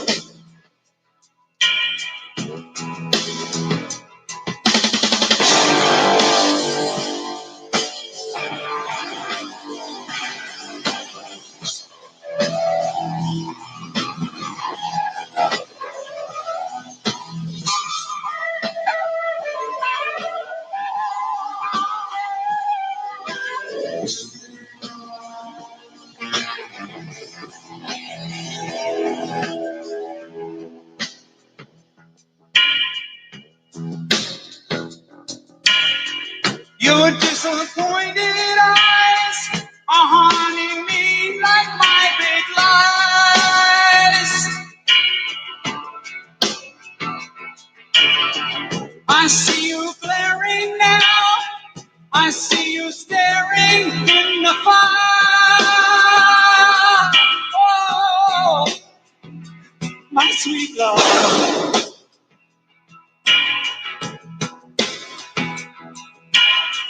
Don't cry, my sweet girl. Nothing I say is written in stone. Don't cry, my sweet love. You won't leave me alone. Whoa, my sweet love, my sweet love.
The party you are trying to reach does not accept calls from numbers with caller ID blocked. Please unblock your number by dialing *82 and try your call again.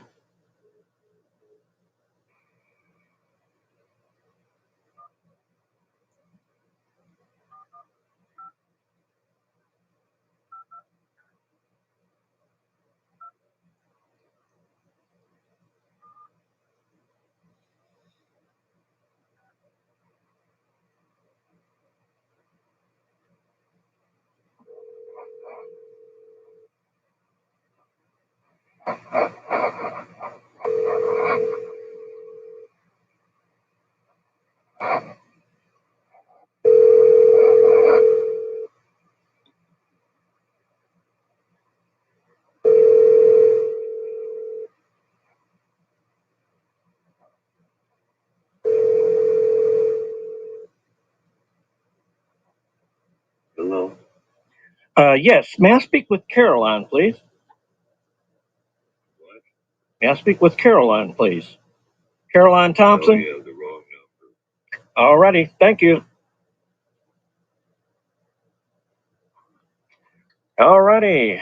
As you can see, we are on the path, and we will be making changes.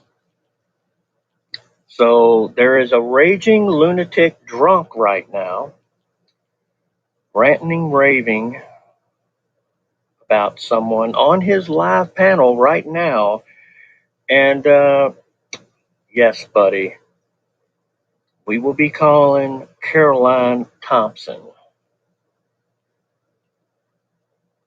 And we will be telling her about those untaxed funds that you are getting from a certain saccharina shit. So, yeah, the plot thickens.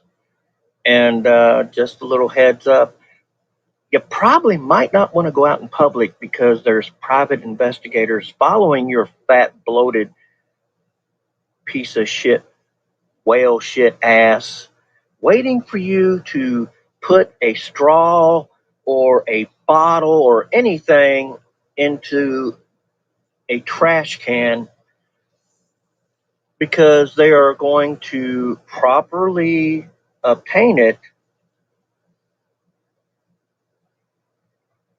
and then they will be turning it in to NCIC and seeing if the reason why you don't want to submit your DNA might be because if you didn't do that to John Benet Ramsey, then perhaps maybe you did it to some other child or some other woman or some other man out there. And maybe there is some weird circumstances that you did something to Marcia Moiskins. Maybe they need to check Mark out. Maybe they need to exhume Mark's body if you didn't tell them to cremate him. Yeah, maybe they need to exhume him and see if you didn't murder Mark Moiskins. Because see, you're so quick to say everyone else murdered someone. Well, usually it's someone that is a murderer like yourself, Chofax, that is actually a murderer. So, like I said, we're going to keep on looking and investigating your fat, bloated piece of shit ass. And soon you're not going to be able to show your face on the internet because I put a trademark out on your face. And the only way you'll be able to show your face on the internet is if you shave off all of your facial hair. That means your eyebrows, your eyelashes, your mustache, your beard, goatee, whatever, all of that will have to be removed. You know what would be interesting about that? Besides, well, no, the urinal cakes, the tele-urinal cakes are going to be pretty good. Maybe we can also give like a second option of the urinal cakes with JT Colfax in the electric chair. That'd be pretty good, huh? Oh man. For you to show your face. So, yeah.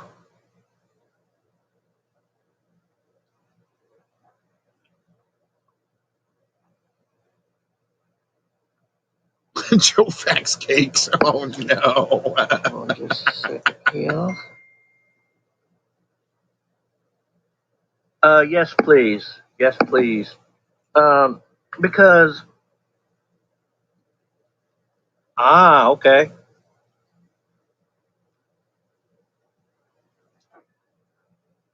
Because, we're not going to just stop here because, kids are unsafe as long as you're on the streets. Chofax. Kind of the same thing with the last case we just went through, huh?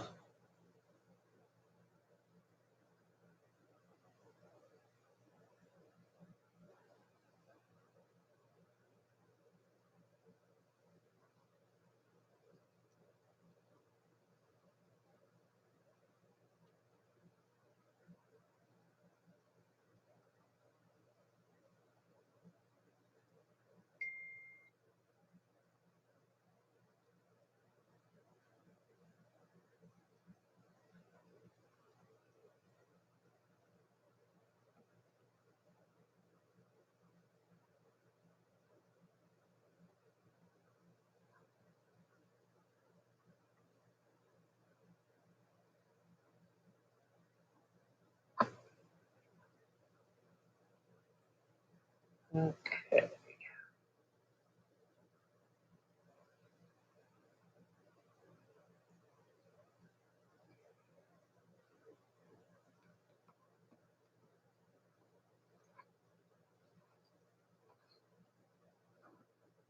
Da, da, da, da, da.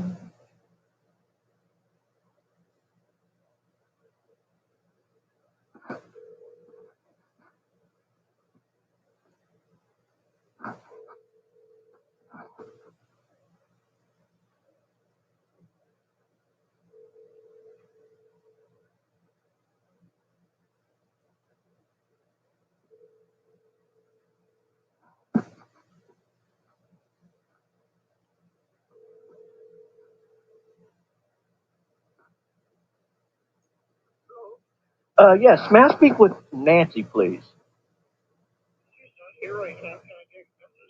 Well, this is in regards to her brother, James Michael Thompson. Um, we're having a little problem with him. He came out here to Kentucky, and when he came out here to Kentucky, my mother's next door neighbor's house, miraculously, the garage catches on fire. So, I am kind of disturbed by this. Um, and he is taking untaxed funds from Matthew Scott Zaccarino out of Florida. And, it is going to put his disability in jeopardy. And, I hate to mess with his, SSDI and everything like that. Right now he's doing a live and threatening people. And, really, the family needs to intervene. Just a bit. Hi, this is Lisa. How can I help you? Yes, I'm calling in regards to JT Colfax. He, his alias is. I've had some problems with him doing misinformation videos, and other people have too. And I'm going to sue him. Basically, I've trademarked him. I've trademarked his new channel that he's got. I've trademarked the logo, and the other things that he's done is questionable, and he's going to end up losing his disability. Okay, I have no idea what you're talking about, and I don't know who that is, and no idea who you are. Mm-hmm. Okay, so if you are going to sue this person, please do. That's your problem, not mine. Mm-hmm. I don't know who that is. You don't know who James Michael Thompson is? Okay. All right. Well, we'll attempt to call back and speak with Nancy again at a later date. All righty. Well, as you can hear there, nobody in James Michael Thompson's family seems to care about him because they all know that he's a raging lunatic piece of fucking shit. And you can see that it didn't seem to surprise him that he lit my mother's next door neighbor's garage on fire. It didn't seem to surprise them. And it doesn't seem to surprise them that he's doing a live stream right now, drunk, raging about something that doesn't concern him. Ain't that a motherfucker?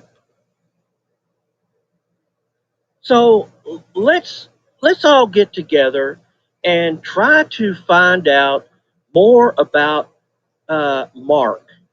And let's see if we can get Mark's family to exhume his body, because he was probably sexually assaulted by Chofax. And like I said, there are investigators there in Colorado right now waiting for Chofax to throw away something that his DNA can be gotten from.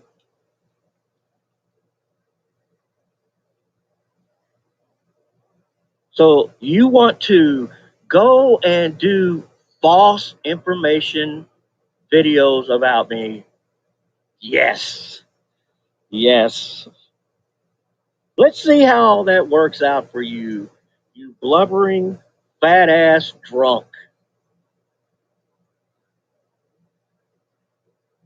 Oh, yeah, Gina, it's definitely some stuff that he done like that. to Moiskins.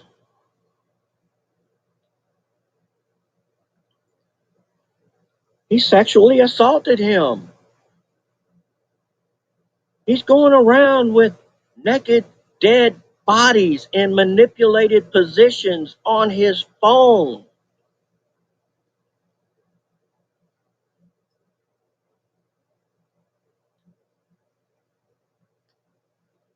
You think that he's not going to do something like that to Mark Moiskins? And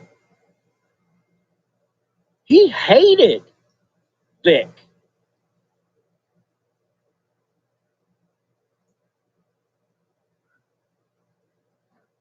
He hated Vic, and now Vic's trying to be, oh, my friend, yeah. Vic, you dick sucker. Meow hated your fucking decrepit ass. He hated your ass. But honestly, I believe that everyone needs to find out who Meow's family is and contact them and let them know, hey, he was over there with this sick fuck that is the prime suspect in the John Benet Ramsey murder case. Real quick, Mr. D, listen to you talk about that right there. It reminds me how Rodney would try to pander himself being a major victim. Same thing with the rodent we just went over. Ain't that about a bitch? These professional victims, but what are they really trying to do in the background? Huh? Why are you guys so invested in the courts as victims all of a sudden?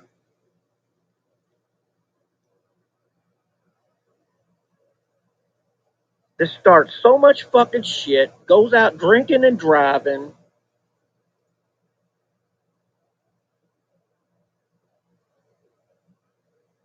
getting money from the dark underbelly. Matthew Scott Zaccarino, the one that said he could kill somebody and get away with it. Implant nefarious pornography on your devices. I wonder if those people in Las Vegas, I wonder if JT Chofax and Matthew Scott Zaccarino had anything to do with that. Makes you wonder, don't it?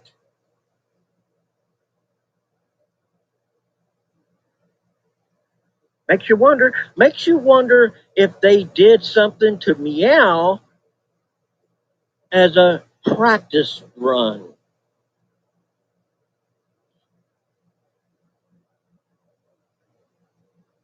Alrighty, Nate, we'll see you, bud. We'll see you. They had no idea what they walked So see, into. all this weirdo fucking shit's happening, and you got two fucking weirdos. You got no idea what you walked into when you came to Arizona. And the others that threatened to come to Arizona. Didn't the tables get turned there, huh? Mission not accomplished. Chofax and Blowfax.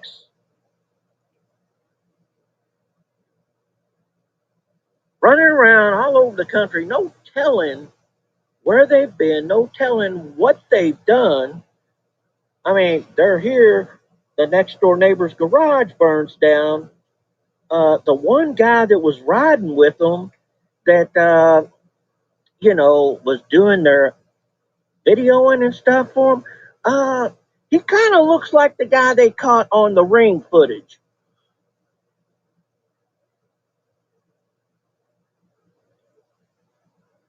That was leaning up against a brick house that was right behind the house here that the garage was burnt down.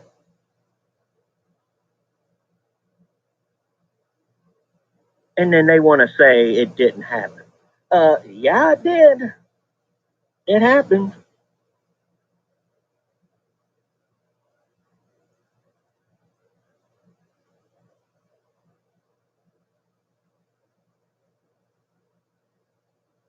Yep, just like the way they downplayed another fire, huh? So I suggest everybody call JT's family and ask them what the fuck they did to him to make him where he's so fucked up. Did they throw him down the stairs? Did they throw him out the window? Did they give him lead-based paint chips to eat while he was a child? Something's fucked up with that.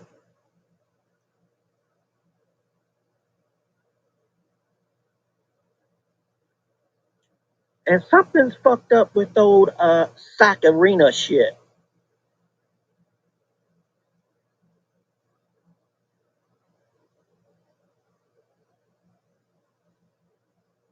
Best thing for old Chofax to do is change the name of his channel, change his little icon, his logo, change that too. Change his name because I've got all of that in pending litigation as far as trademark. So you need to go on and change that. Because yeah, I put in for a trademark of JT Chofax, JT Colfax, James Michael Thompson.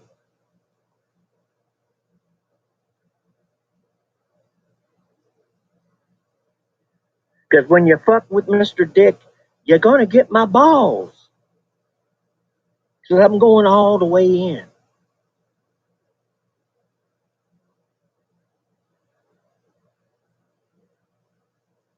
That's why you need to quit fucking with people.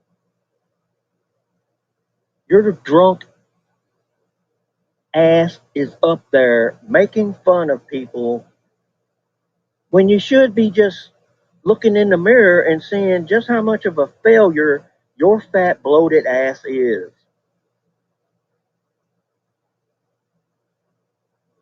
Your abdomen is so fucking bloated, your liver's about to explode.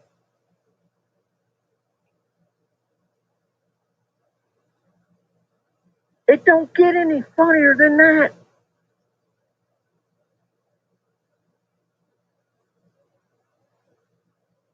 It don't get any funnier than that. And your stupid ass, when you was running around as Shane McFellows, attacked me first. I didn't even know who the fuck you were. You, Chobot, and the rest of these fucking failures.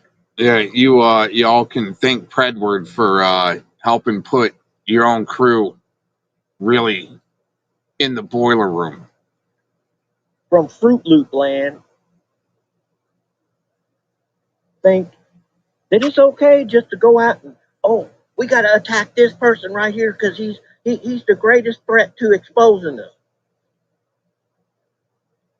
Well, yeah, if it looks like a duck, it quacks like a duck, it waddles like a duck, motherfucker, you're a duck. And I'm looking at all this stuff. You keep going around the Ramses and all this other shit. Your final 15 minutes of fame is going to be when you get arrested for killing and raping John Benet Ramsey. And then when they give you the death penalty.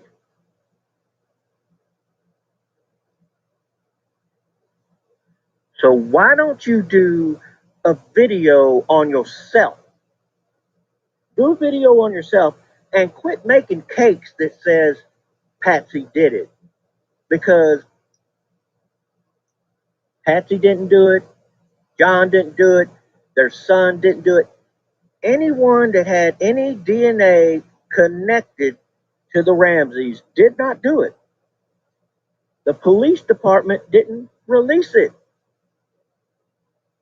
And they knew 4 weeks later.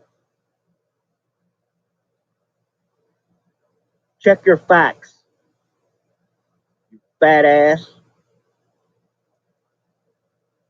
You're always going to be a bloated fucking loser.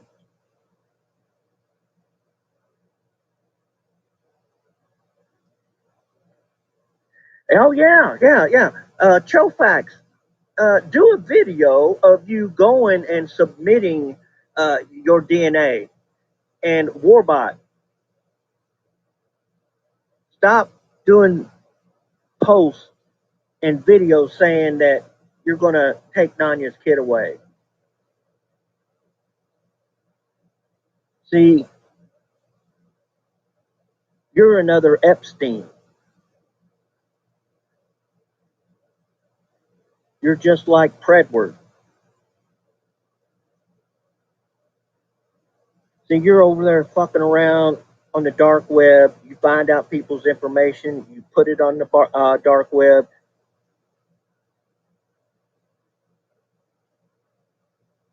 You are a huge problem. You get a hold of people's family photos, you submit it and put it on the dark web. You're a piece of shit. You ain't said anything until I got on here and used the phone. How bad is it going to be once we finally knock on the door and show up at your house and I'm looking like Ed McMahon, Publishers Clearinghouse, with the balloons and everything, and you have to explain to all of the catchers why we're there.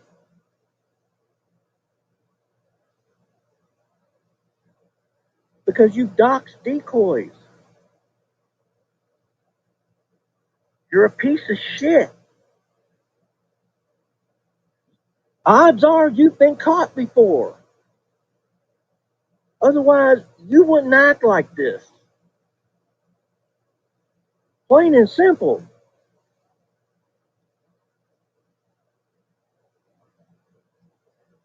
You need to stop calling people's houses and spoofing it, just like your little girlfriend Scamarina did.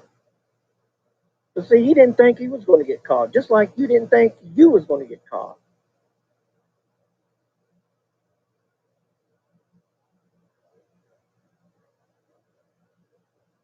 See, it goes back to exactly what I've told you all. Y'all's family hates you all. It's not just us disliking you. Y'all's family hates you all. You all can't leave anyone else alone because your families hate you. See, I have real friends offline. Gina has real friends offline. Nate has real friends offline. Fat Cat has real friends offline. Gomez has real friends. Nanya has real friends. Good guy can't even come back online because he got blackmailed by Rodney and Scamarina and his broke down rape band that he can't even get to the river because it's stuck in the junkyard.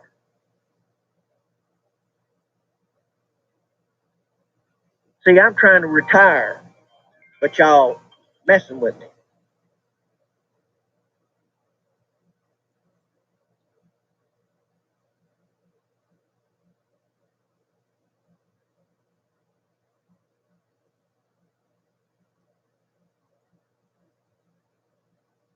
So that's on you. Blowfax, Chofax, and Saccharina shit. and Blowbot, and the rest of you dumbasses.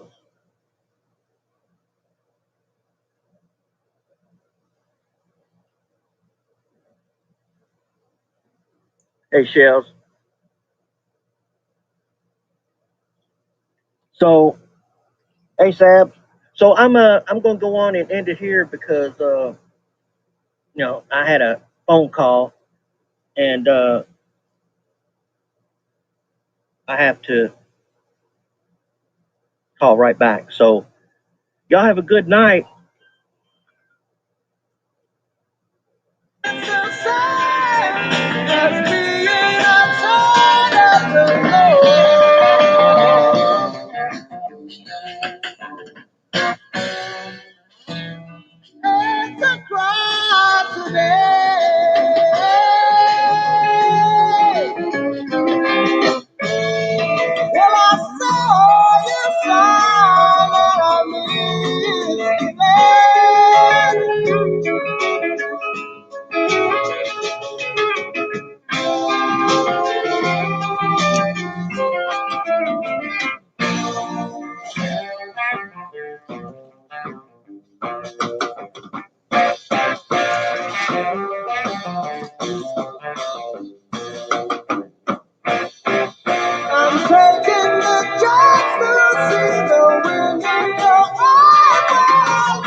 You say you can't reach me, but you want everyone to be free.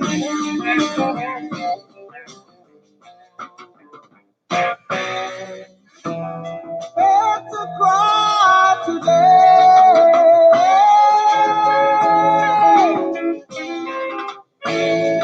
Till I saw your side and I miss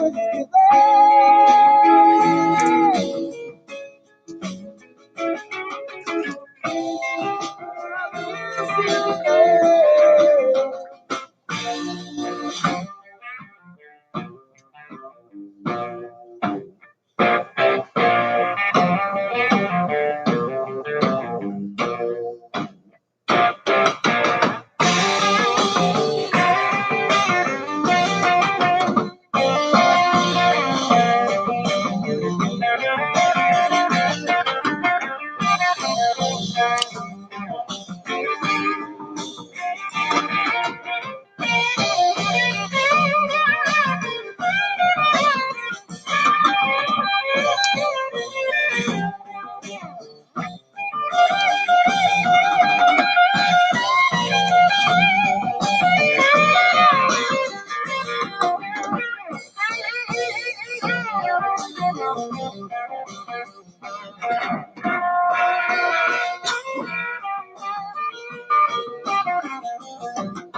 So, Telly, you realize that you're really not owning anybody, right? I don't know if you realize that.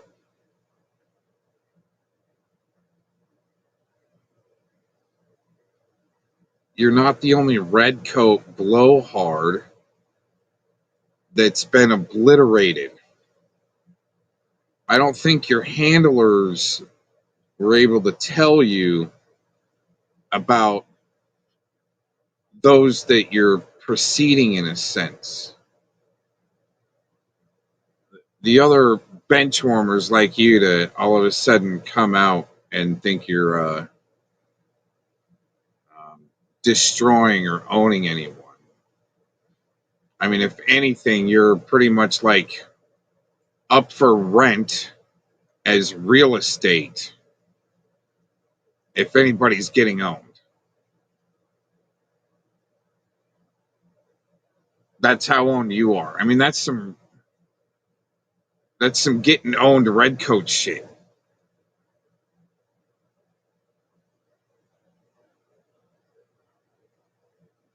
Don't you realize some of the and by the way, that you and NTF, okay, you NTF Glazin, there's a couple others there that now you have your own community post section. So you go to your own community post, like with Telly, you know, where he's sitting on the toilet, all contemplating life, thinking about, you know, when the next time he's going to be able to troll Mr. Cox, right? You go to that post, and if you have any complaints, you just complain right there. Just keep it to right there, okay? Because all these other little posts, you got these one little shots, and there's no back and forth. Like, I shoot back at you, right? And there's no back and forth. So just if you got any questions or complaints, try to keep it to your own post section. Like Glazin, I think Cowzet's got her own.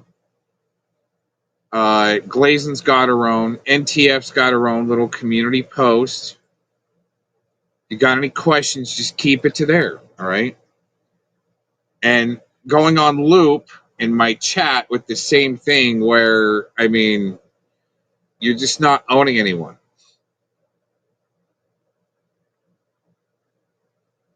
You guys can scream all day long, Cox is exposed and destroyed, and you're not. There's this thing called anti-slap laws. All right, writ of mandamus, not mandamus like Warbot says. You can't even say mandamus. It's mandamus to that slack-jawed blob tubba. Warbot, it like what, 55 years old or something. He still hasn't graduated out of larva into shit. It's pretty bad.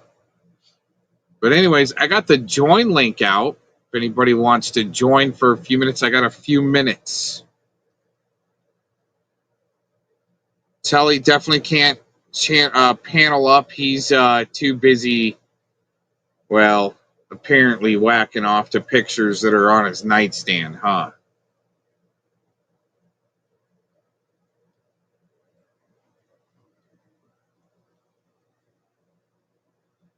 Philemon's good at doing that. Got a lot of fantasy, but it seems as though you've got more of a handler madam there to help you do a virtual rub and tug when you really need it to help keep you going in your troll. Huh? What are you really trying to accomplish there, Telly? I'm wondering, why don't you panel up and tell us for the umpteenth time how you think you own people when you're actually being rented out as the real estate? Right.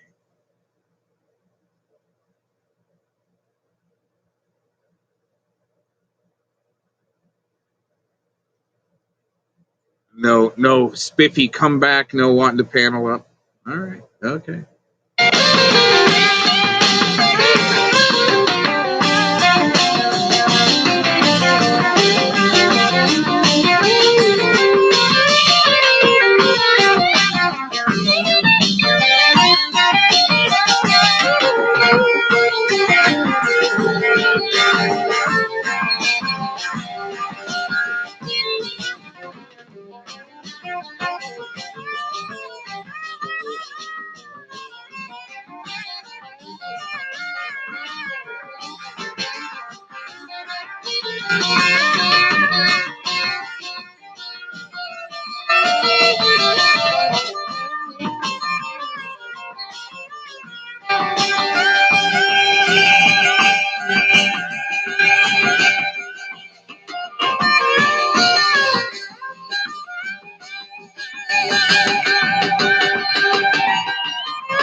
And now I will let you with an early pre-Led Zeppelin and even pre-Yardbird song.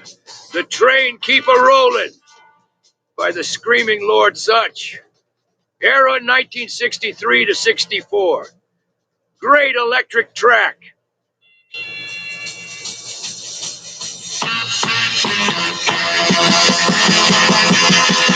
On a train, met a dame, was a hipster and a real gone dame. Well, a train get the rolling, well, a train get the moving, well, the heave and the hole, but I just couldn't let her go.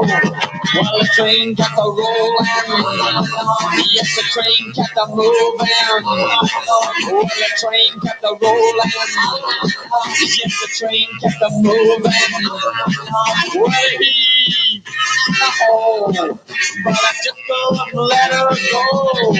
Made her stop out Kentucky. Must have thought I was a real gone jug. I got off the train. Hey, what's up, Ed So mama was a fine jack, couldn't let her go. Well, the train got the rolling. Yes, the train got the moving. Well, the heave and the hole, but I just couldn't let her go.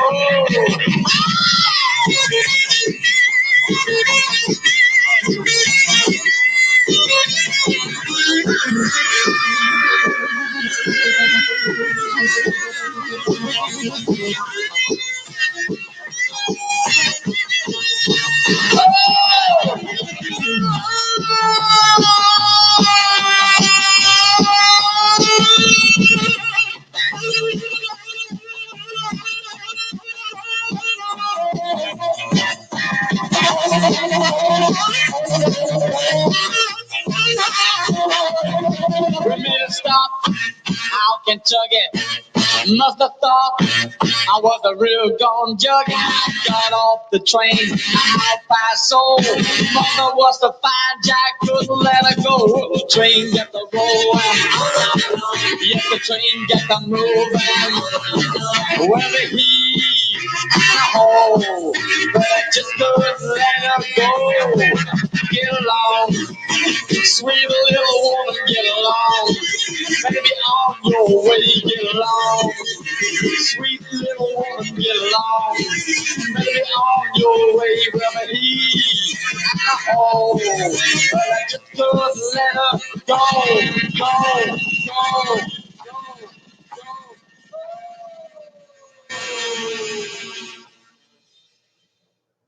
All right, one more. and we're gonna Following be by outta here. another track by the same album, Early Led Zeppelin Rarities. This time, 1968, Unknown Instrumental with Stevie Winwood on keyboards.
This is I'll Go Alone by Humble Pie. A song very controversial with their extreme similarity to the Led Zeppelin song Communication Breakdown.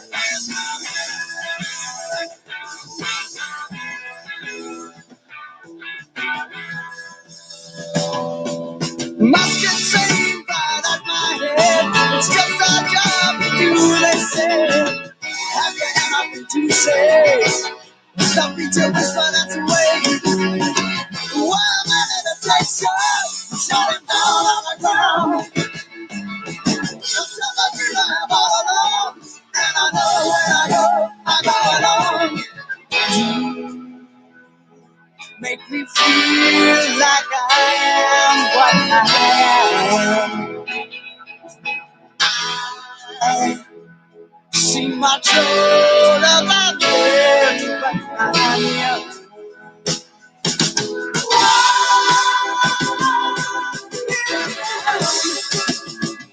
My eyes are closed, I cannot speak. Though I hear you talk to me. Where's the man on the dead coat? I count down, I make sure. Here I am with my hands bound in a plane going down fast. Until I dream I'm all alone, and I know when I go alone. Can I find you to tell you the truth? I'll raise a flag of white satin brocade.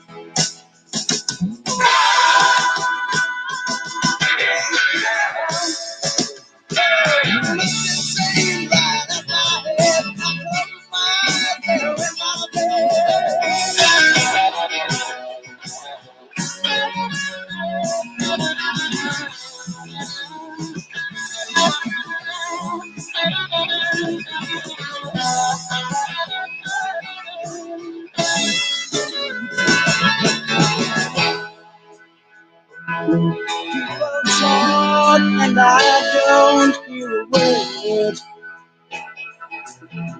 All that they say I can't say within my heart.